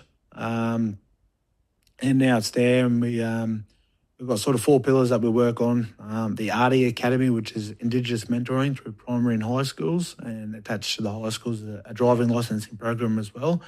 ARDI Academy is named after our FOG number 1, Arthur Beetson, the first Indigenous captain in any sport in Australia. So that was his vision for making sure the Indigenous kids are rocking up to school. It's in an incentive-based, attendance-based program. So above 90%, you get a incentive of like an ARDI hoodie or some tickets to the games and things like that. So just to get kids to rock up to school, get through to year 12 and maybe come out with a driving license as well, to give themselves the best chance at the world, at getting a job. So that was ARDI's vision for those kids, just to come to school, do the right thing, rock up. School's not for everyone, we understand that, but just give yourselves the best opportunity. So that was ARDI's vision for his people, and that still sticks around, even though he's not with us now. So that's sort of the one pillar of that.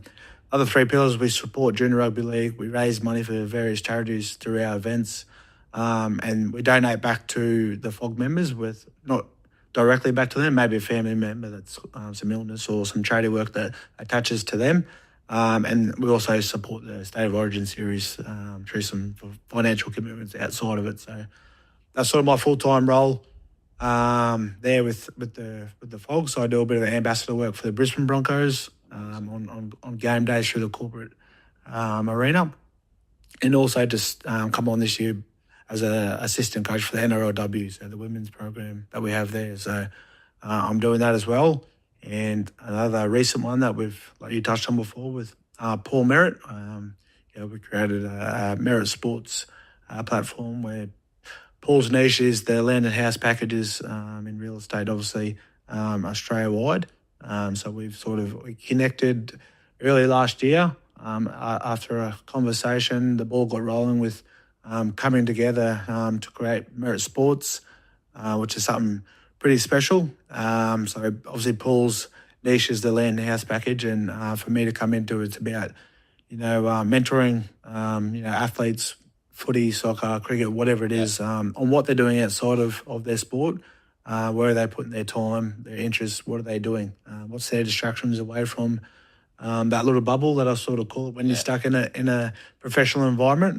What are you doing now to put things in place to live comfortably for the future? And you're going to build a family, maybe, yes. What are you going to have to fall back on? So that's where I sort of come in. We connect with people, athletes, catch up with them, see what their interests are, and it's an opportunity to build that portfolio of real estate through land and house packages across Australia. And if you can do that and build 3 or 4 houses, 5 houses through your career, and by the time you come out of it, it'll be unreal. You'll be sitting back going, so my guidance through what they're doing off the field, because I believe having a distraction off the field is very important for you to keep level-headed. We can get stuck in the bubble and think rugby league or soccer all the time, and it gets too much, especially for the kids coming straight out of school into a profession. So to have that focus outside of rugby league, soccer, cricket, whatever it is, I think it's very important. I can, for me, a big one was when my kids come along. They don't know. They don't care if you won, lost. You played poorly. You played great. You are still a dad. You've got to get up. It's like having a big night on the beers, and you've got to get up that next morning and look after them. They don't care. So definitely important as athletes go through their journey to have a distraction and do that. It's just separate both. It's go home, clear the head, focus on something else. When you're at your profession, nail that and stay away. Put things in place for a smooth transition after footy, soccer, cricket, whatever it is. Whatever you play. I'm enjoying that, mate. We're fresh into it. So, we'll get the ball. Once the momentum sort of gets going and we reach out and connect with some athletes, it's going to be unreal. Yeah, we've seen a lot of it, especially in the Premier League. I was working at a club called Leicester City from about 2011 to 2014, and we were around a lot of ex-players who'd been in the top team, and then it was like they didn't know what to do next, and it was soul-destroying to see like these guys who were Premier League superstars at the time, who were probably earning £20,000-30,000 a week, but then they come to the end of the careers, and a lot of them to do with things like maybe alcohol, some unfortunately got involved in drugs, some just lost their way a bit. And, you know, I won't name names, but there was one or two players who were superstars in that Leicester team in the early 2000s who didn't have any money post-career because they just didn't have any advice. They didn't have any guidance. And I think like what you are doing, when I first met you and Paul, and you explained how you're going to do it through the power of like properties and lands and just educate that you've got to start thinking for the future. You've got to forward think a little bit. And at the time, you know, maybe you're 27, you're single, you're not even thinking of kids, you haven't got a girl or a permanent girlfriend. It's like the last thing you want to think about, but you should be thinking of the future. And it was soul destroying to see in those early 2010 eras and decade that the amount of players who don't have the support, and even till this present day, I get a lot of stories back to me of people who've earned tens of millions of pounds in a game and are bankrupt. They don't have any money. You can't get your head around that, can you? You just don't understand it. Yeah, it's hard, and it's like obviously there is a disparity between NRL and the Premier League in England, but like it shows you like it's so important whether you're earning $500 a week or you're earning £50,000 a week. It's so important to forward think because you're probably going to have kids at some point in the future, and it's important to set yourself up to, you know, enjoy that second part of your life where, you know, you could be pretty relaxed. And money's not everything, but one of the things I've learned over the years, if you don't have to worry about money, it's definitely a good thing not to have to worry about it. And I've found that through myself, being a single dad full-time with 2 kids, it's like not having to worry about money means I can focus on helping kids in the sport that I'm in and to try and help those kids stand on their own 2 feet. And that's my big mission, and I think it makes a hell of a difference. So what you and Paul are doing, I think, is absolutely phenomenal. And you know, you did tell me a little about Fogs as well, and like that, I just don't think people realise how important those sort of businesses are. So hats off to you for everything you're doing, Matt. Thank you very much, Ray. Yeah, just like you said, mate, that guidance, and as we know, it's the people you surround yourself with, right? So if you can, you know, get a little group here, a little group there, we're all, you know, doing it for the better and guiding, you know, these athletes in the right direction, and just understand it might not be a Lennon House package for them, but it might be something else. At least you've got those right people around you that can connect you with, you know, what your vision is for after sport.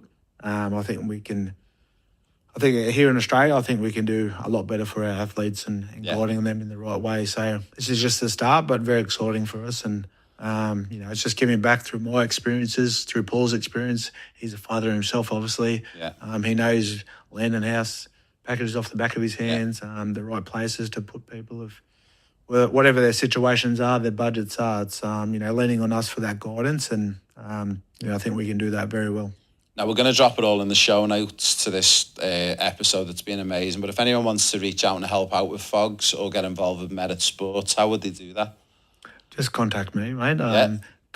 Get through to Ray, send him some information, email addresses, phone numbers, and we can go from there. So definitely here to help and guide people, and I want to share what I do full time there at Fogs. It's such a great organisation, and keeping that connection to the past is very important in any sport, as we know. Everyone has their old boys groups and things like that, but, you know, Fogs is an organisation there to lean on. So very important, and, you know, that exciting opportunity with Merit Sports. Please reach out to Ray. If you are interested, we'll get you point in the right direction. We'll catch up and have a conversation and see where you're at with life. Yeah, amazing. So for everyone who is watching and listening in, we will drop it all in the show notes, how you can reach out to me and to Matt and to Paul. We'll also put some information in about Fogs in the website and also about Merit Sports. So, Matt, I'll be honest with you, it's probably one of the best podcasts I've done. I've done about 50 in the last 2 years, and it's so good to see the different crossovers. Well, big thank you for joining us today. No, thank you, Ray. I enjoyed my time here, mate, and hopefully we can do one again. Let's get one in the future. I appreciate having me on. Thank you. Cheers, Matt. Thanks, guys.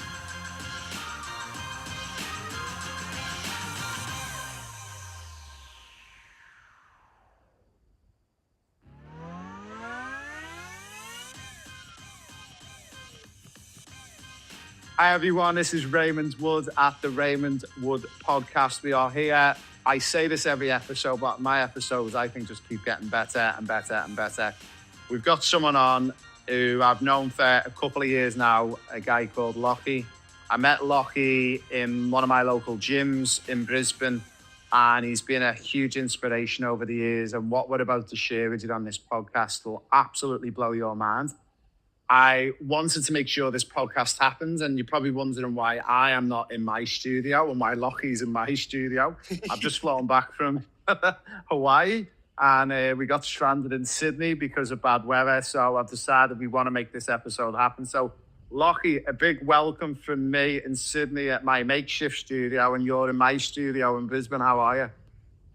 Ray, it's so good to be on here, mate, and thanks for the kind words. I'd have to say, as I was just saying to you a moment ago, very inspirational to have seen the leaps and bounds that you've just progressed in and the impact that you're having in your space, and it's great to be on here. I can confirm these couches are as comfy as they look as well, so I'm glad I get to be here and I'm not in the airport.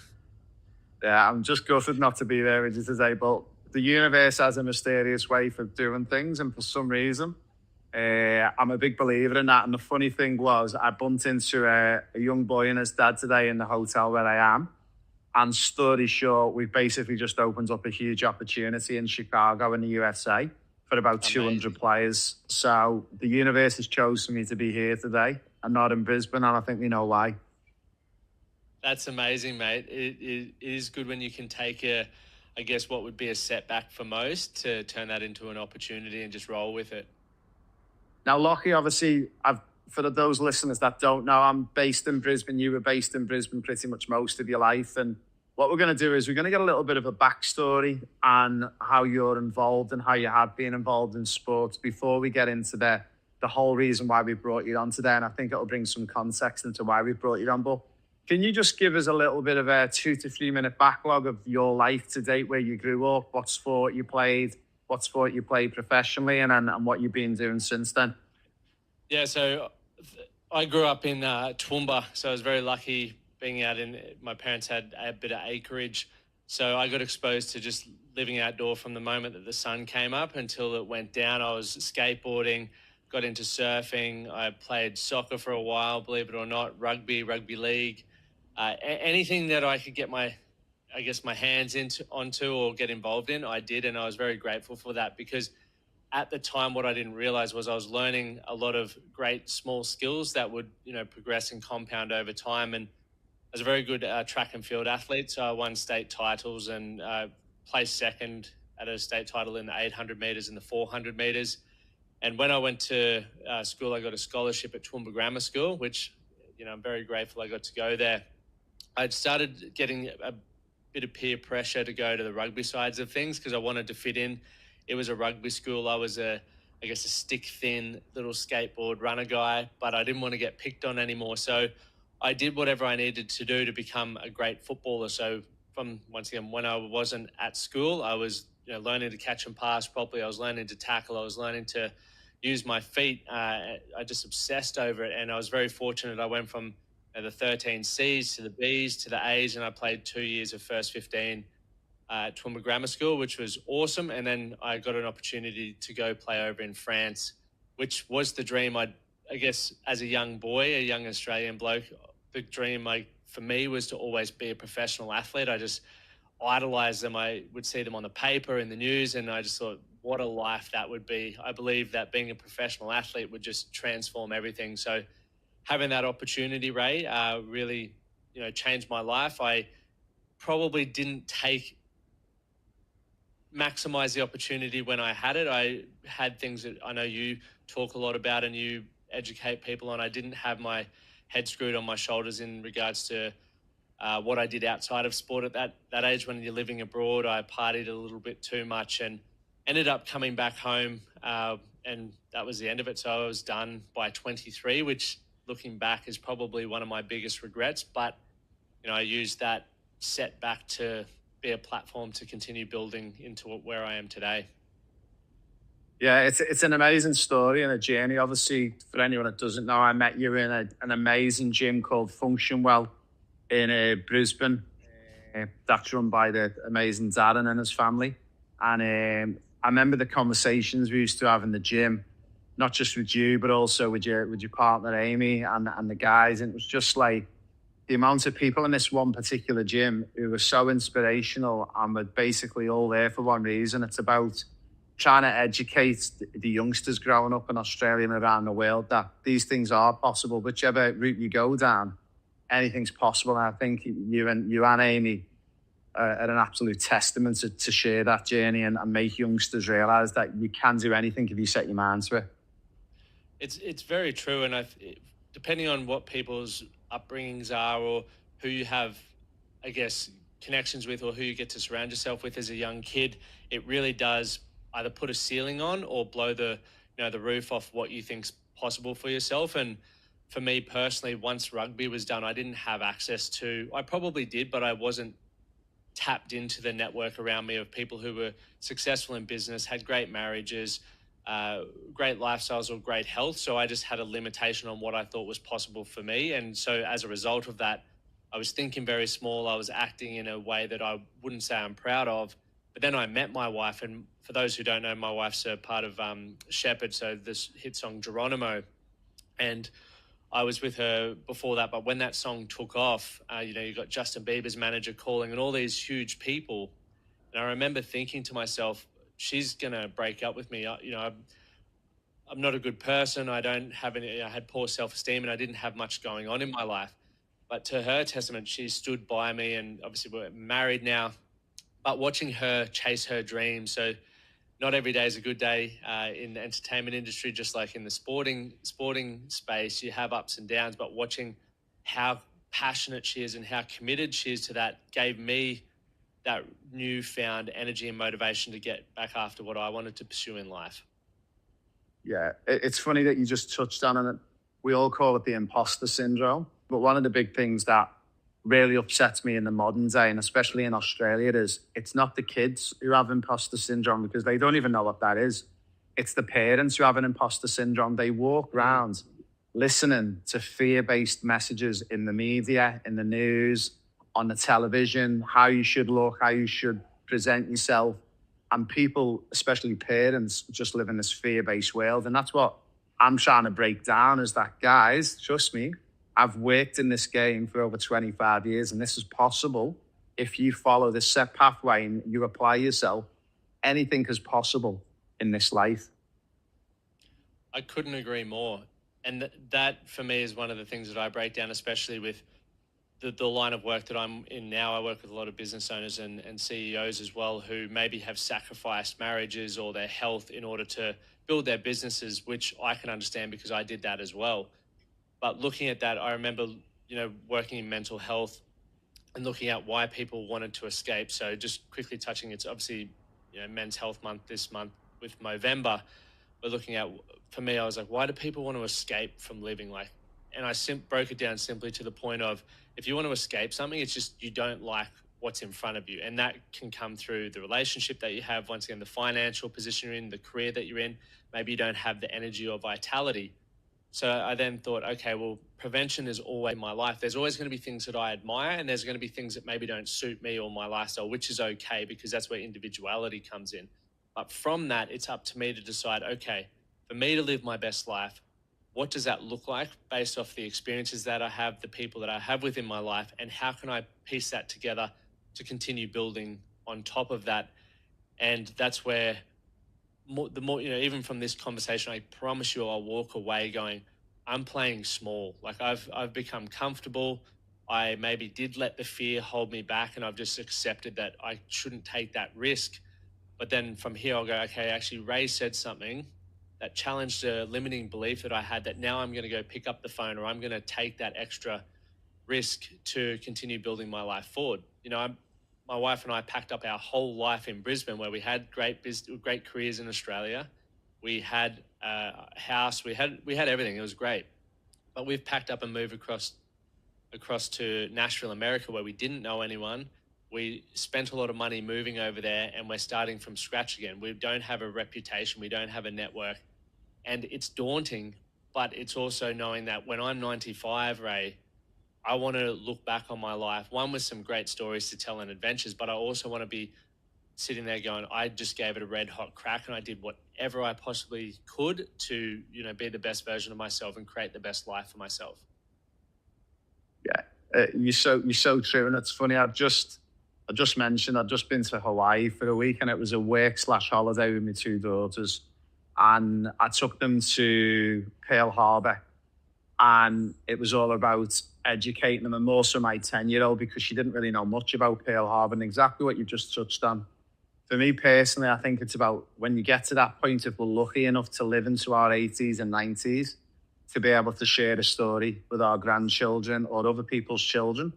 And I look back, some of my most influential people in my life, one of them was my grandfather, and the stories that he used to share with us. And although it wasn't a good period of time, he was in World War II, but some of the stories he told us and the friendships he made in the war, and some of his army buddies, and I look back and think it's all about stories, about living the dream, and about just pushing your boundaries. And I think that's something that I think we all need to do. And I know for my two daughters, just having spent a week with them again on a holiday and going to places like Pearl Harbor and telling good stories, but also learning from past mistakes. Like, you've spoken about some of the issues you had in your early 20s, and I was no different. I've spoken openly to you that, in my 20s and 30s, it was a bit of a blur, because you just live this life of you want to go out and have a beer with your friends.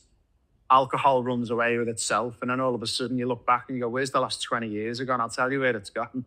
It's been sat in the pub every weekend, pouring it down my throat, instead of actually making the most of life. And it blows my mind. And once again, I always catch myself saying things like, I don't understand how people can just sit in the pub and do that. But that was also me. And it's obviously a massive shift in my identity around what I find valuable and what I believe adds great experiences to my life and what I want to be doing. So when you just said that there, I'm like, man, I wasted a number of years. I believe I wasted my best years athletically because of booze, because I wanted to fit in. And then I would, developed that habit, but it also became a vice when I felt uncomfortable socially. I'm socially a bit of an anxious person, but I don't let that hold me back anymore. But back in the day, I'd be like, right, let's grab a beer or a whiskey to just have that social lubricant. And then the social lubricant goes from one beer or one whiskey to 10. And then I'm out till 5 a.m. and I wake up going, shit, what have I done? Who do I need to apologize to? This day is wasted. And it's really hard to build positive momentum when you're always starting 3 steps behind the blocks. Yeah, definitely. Now we're going to go to our first break, but guys, when we get back after the advertisement break, we're going to touch on a little bit about what Lockie just spoke about, and that was about playing things big and not playing things small and leaving change on the table. So guys, watch this ad, and me and Lockie will be back with you in the next 60 seconds. Would you one day like to be a professional football player? Would you like to be part of our pro player pathway? What is the pro player pathway? It's an opportunity for all Australian football players aged between 10 and 23 who want to join us to become the next professional football player. On the pro player pathway, you get to join me and my team free of charge to an event all around Australia. When you join me, we're going to teach you the secrets of football in Europe. And one day, maybe, you could be gracing the Champions League final. Guys, over the next 12 months, we're going to be coming around all the major cities of Australia. And when we come around all the major cities, we're going to be running our free events everywhere we go. So guys, what have you got to lose? Nothing. It's a free event. It's for boys and girls aged 10 to 23. And I'm going to teach you the secrets of becoming a top European football player. Oh, and one final thing. We're going to be giving away 20 scholarships to join me on this program of a lifetime. Hi everyone, this is Raymond Wood. We're back with our next episode. Now, we've just been speaking with Lockie in the first segment. We're back for our second segment. Hopefully you've enjoyed the advertisement. Now, Lockie, we've just spoken about playing things big, not leaving change on the table. Now, what we're about to touch on, I know for a fact there's going to be a lot of mums and dads out there, not so much the junior players who follow my podcast, but more so from the adults. They're going to not believe that this is possible. And I'm going to touch on this a little bit. So about 4 or 5 years ago, I decided to go down a journey of running. And I read a book by a guy called David Goggins. Now, if you would have said to me it was possible for me at the time to run a 10K, I would have said not a chance. Now, after reading this book called Can't Hurt Me, I then downloaded the audio book, and we'll touch on it a little bit later on. But I've just been very fortunate to be on a national tour with David Goggins, and most people on the planet know who David is now. Roll on 12, 18 months later after first reading his book, not only did I run my first 5K, then a 10K, then I was doing 70 to 80K training weeks. I then completed my first 4 to 5 marathons. I then went on to run an ultra marathon of 65 kilometers. And talk about trying to be positive when you're in the bottom of your lows. I was 61 Ks into a 65K race to be told there's a bushfire. We've now got to turn back and we've got to run 11 Ks backwards back to the last checkpoint. So I think I completed my first long ultra marathon was about 74 Ks. Now the point I'm getting to with this is no one would have believed me that is possible. And what I'm about to share with you with Lockie, and the reason why Lockie's coming on, because Lockie, I want you to tell everyone a little bit. Now, most people will think this is crazy, but I think it shows you how much we leave on the table and how sometimes we think too small instead of thinking big.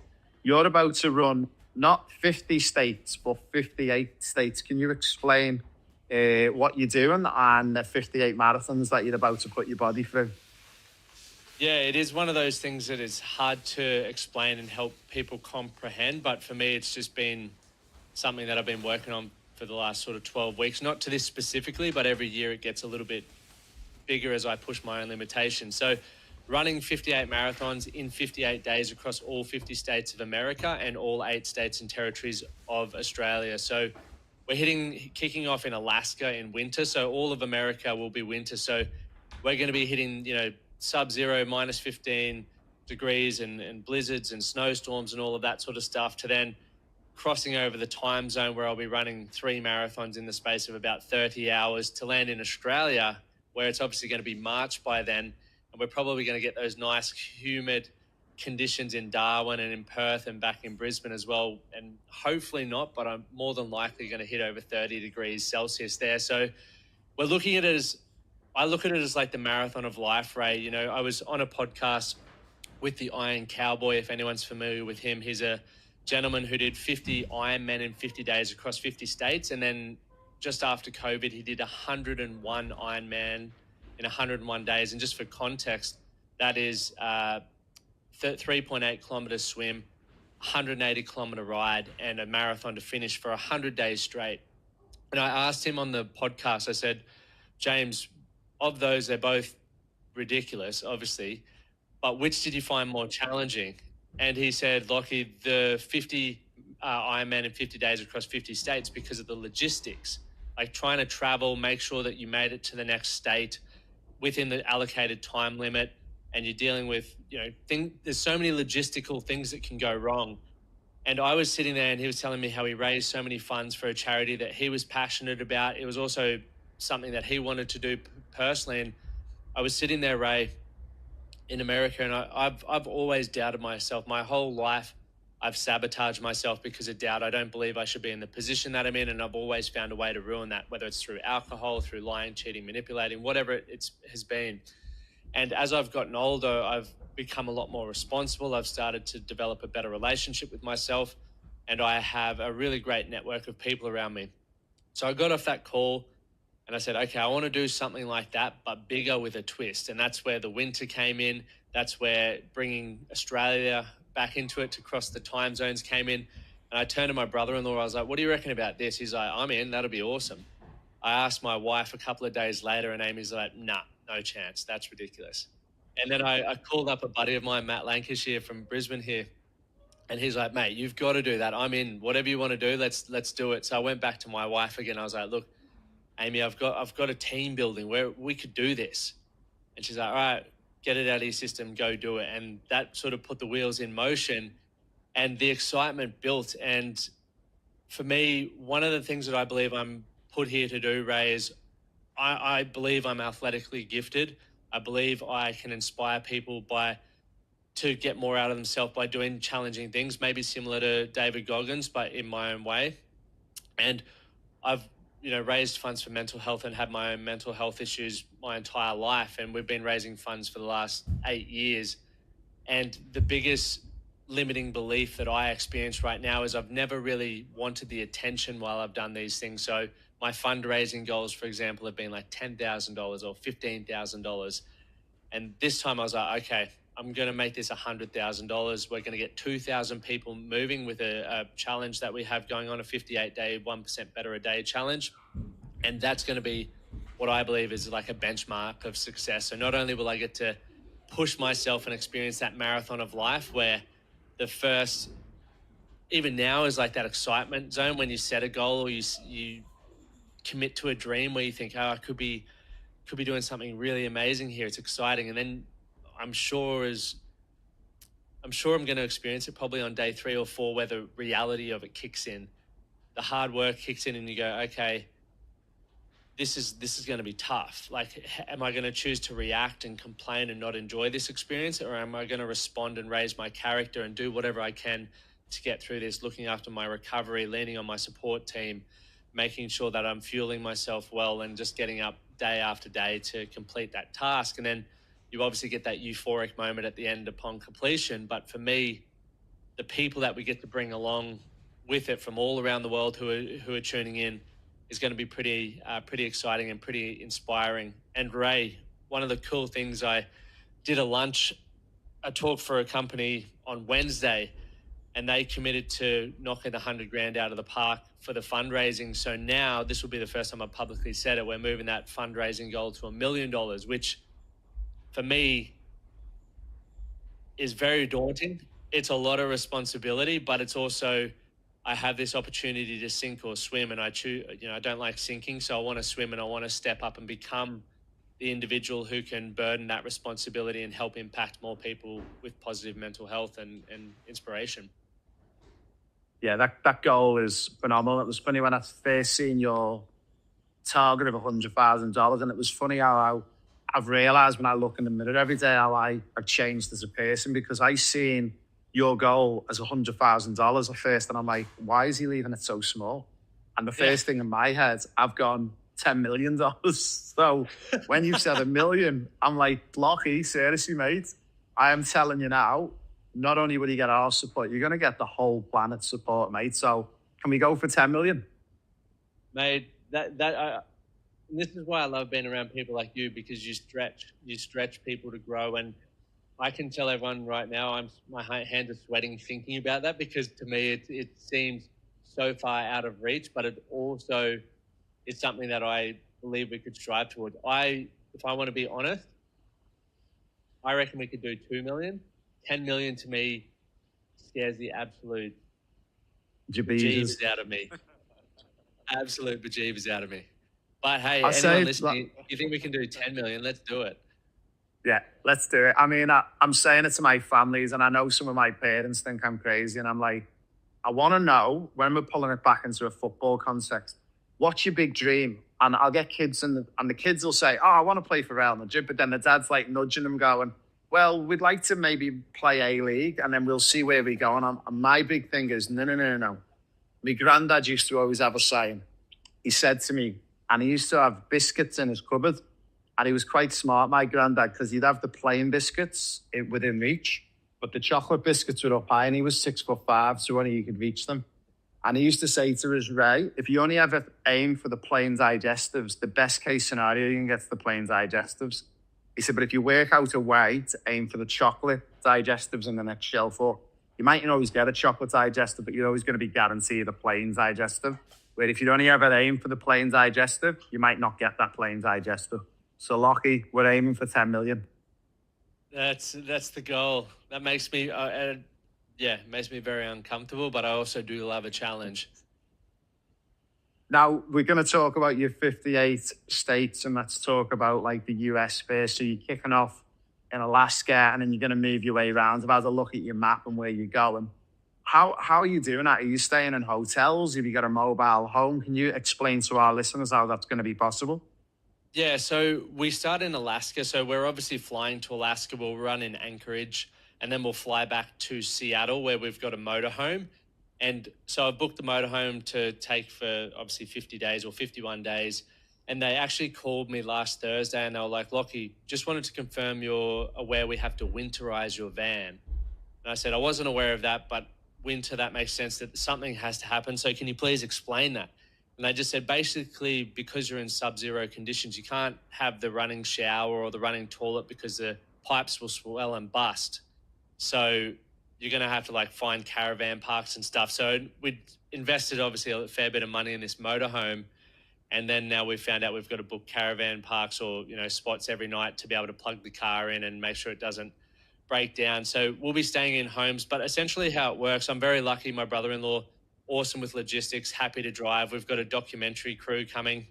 When I say crew, I've got one guy with his cameras and all of that sort of stuff, and he's using his team back here. And then I've got a buddy that I played rugby with in France who's he's a psychologist, so he'll help me and he'll run a few. And then Matt Lancashire as well is coming over with his son because he wants to inspire his son to see what it takes to achieve big things. And so every day, you know, some days we'll be ranging drives from sort of 6 to 8 hours to the next place. Then we'll sleep and get up in the morning and go again. But I think one of the most challenging things, Ray, is going to be, obviously when you run a marathon, I'm aiming to do them all in about 4 hours a day. Now, obviously, as I get more fatigued or the cold weather stiffens the body up, I'm going to have to spend at least an hour warming up and loosening the body up. I've got leg sleeves that will be coming with me to, you know, make sure my circulation's going well and flushing the legs so that I can recover well. And then the hardest part about the whole thing that I believe is going to be eating enough food. So I eat about 2,000 calories a day. Well, I was eating about 2,000 calories a day, which is the standard, I guess, recommendation for the average male. I've got to get up to 5,000 calories. So at the moment, I'm doing about 3,700. So I've still got about 1,300 to build up to.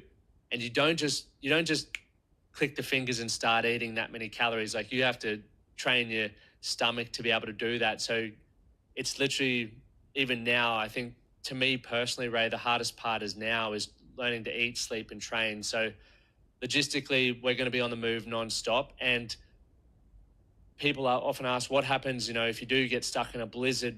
And if we do that, I have to rerun that state. So for example, if we're in Colorado and there's a snowstorm and we can't get to Utah, the next place, I'll have to rerun that marathon in Colorado and then, you know, continue on. And the challenge is we've booked flights to leave San Diego back to Hawaii onto Sydney on the 11th of March. So we can't afford to push any days around or anything like that. So if I find myself in that position, I'm going to have to do a number of back-to-back marathons in specific days just to catch up time so we make sure we hit our flights. So logistically, I'm nervous because we don't have much margin for error, because in order to meet the time zones and to make it every consecutive day, we have to abide by those rules and we have to make sure that we get to every state. So that's how that's going to be happening. I am very lucky. I'll be sitting in the back on my bed, sleeping, probably listening to some podcasts or chilling out, and my awesome team will be making sure that, you know, we're making headway. And we're very lucky as well. LSKD is a major sponsor, and they're going to be putting on events all around America for us. So they're going to have these things called activations. So, you know me, Ray, I love being around people, but I'm also someone that my energy gets drained a lot being around people. So it's a big effort to show up and be happy and chirpy, and obviously throw on top of that a couple of marathons. I'm going to be quite drained, and then I'm going to be rolling into Chicago or rolling into New York, for example, and there's going to be, you know, hundreds of people or however many people there that want to be part of it, want to run and do all of that sort of media stuff. And so for me, that's going to be challenging as well, but also something that I'm very grateful for, because I get to meet people from all around the world. I'll get to hear people's stories while we're running. And, you know, I also get to have that positive impact on people's mental health, because I do believe if you want to feel better, you start moving better. And we get people out, we get them into communities. And that's, to me, what I'm very excited about. Yeah, it's super exciting, and I'm just so happy to be able, through our network, to share this message, because again, one of the big things we're always trying to do is convince more so mums and dads that anything's possible in this world. And I think if we can inspire one family and one player, it's gonna be a big thing. And I've got no doubt, Lockie, that when you start your journey and when you finish it, I think you're gonna look back yourself and think, oh my word, how did I get through those particular days, blizzards, snowstorms? But I think the fact that you're documenting it all to show people as well that things aren't easy, things are hard, and there's always going to be hurdles. But with a good support team and a network around you, you know, anything's possible.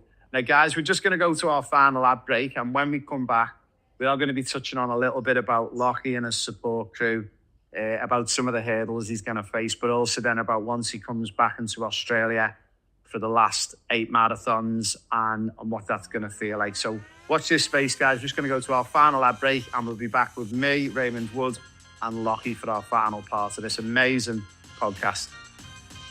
Hey everyone, we are coming around every major city in Australia over the next 12 months.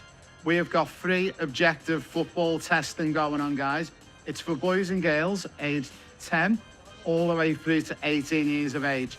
The objective testing is quite simple. We'll put you through our 6 tests and it'll give you your results, physical, technical and tactical. And also, we're going to choose 16 winners to join us on an all expenses paid trip to Europe in 2024 and also 2025. Guys, what have you got to lose? Nothing. It's free to sign up. You get free objective testing and you'll get a free feedback, and maybe you'll be joining me at the Santiago Bernabeu in 2024 or 25. Hi everyone, it's Raymond Wood. We are back with Lockie and for our final segment of this amazing podcast. Now, Lockie, we just spoke about the trials, tribulations, the weather that you're going to be up against.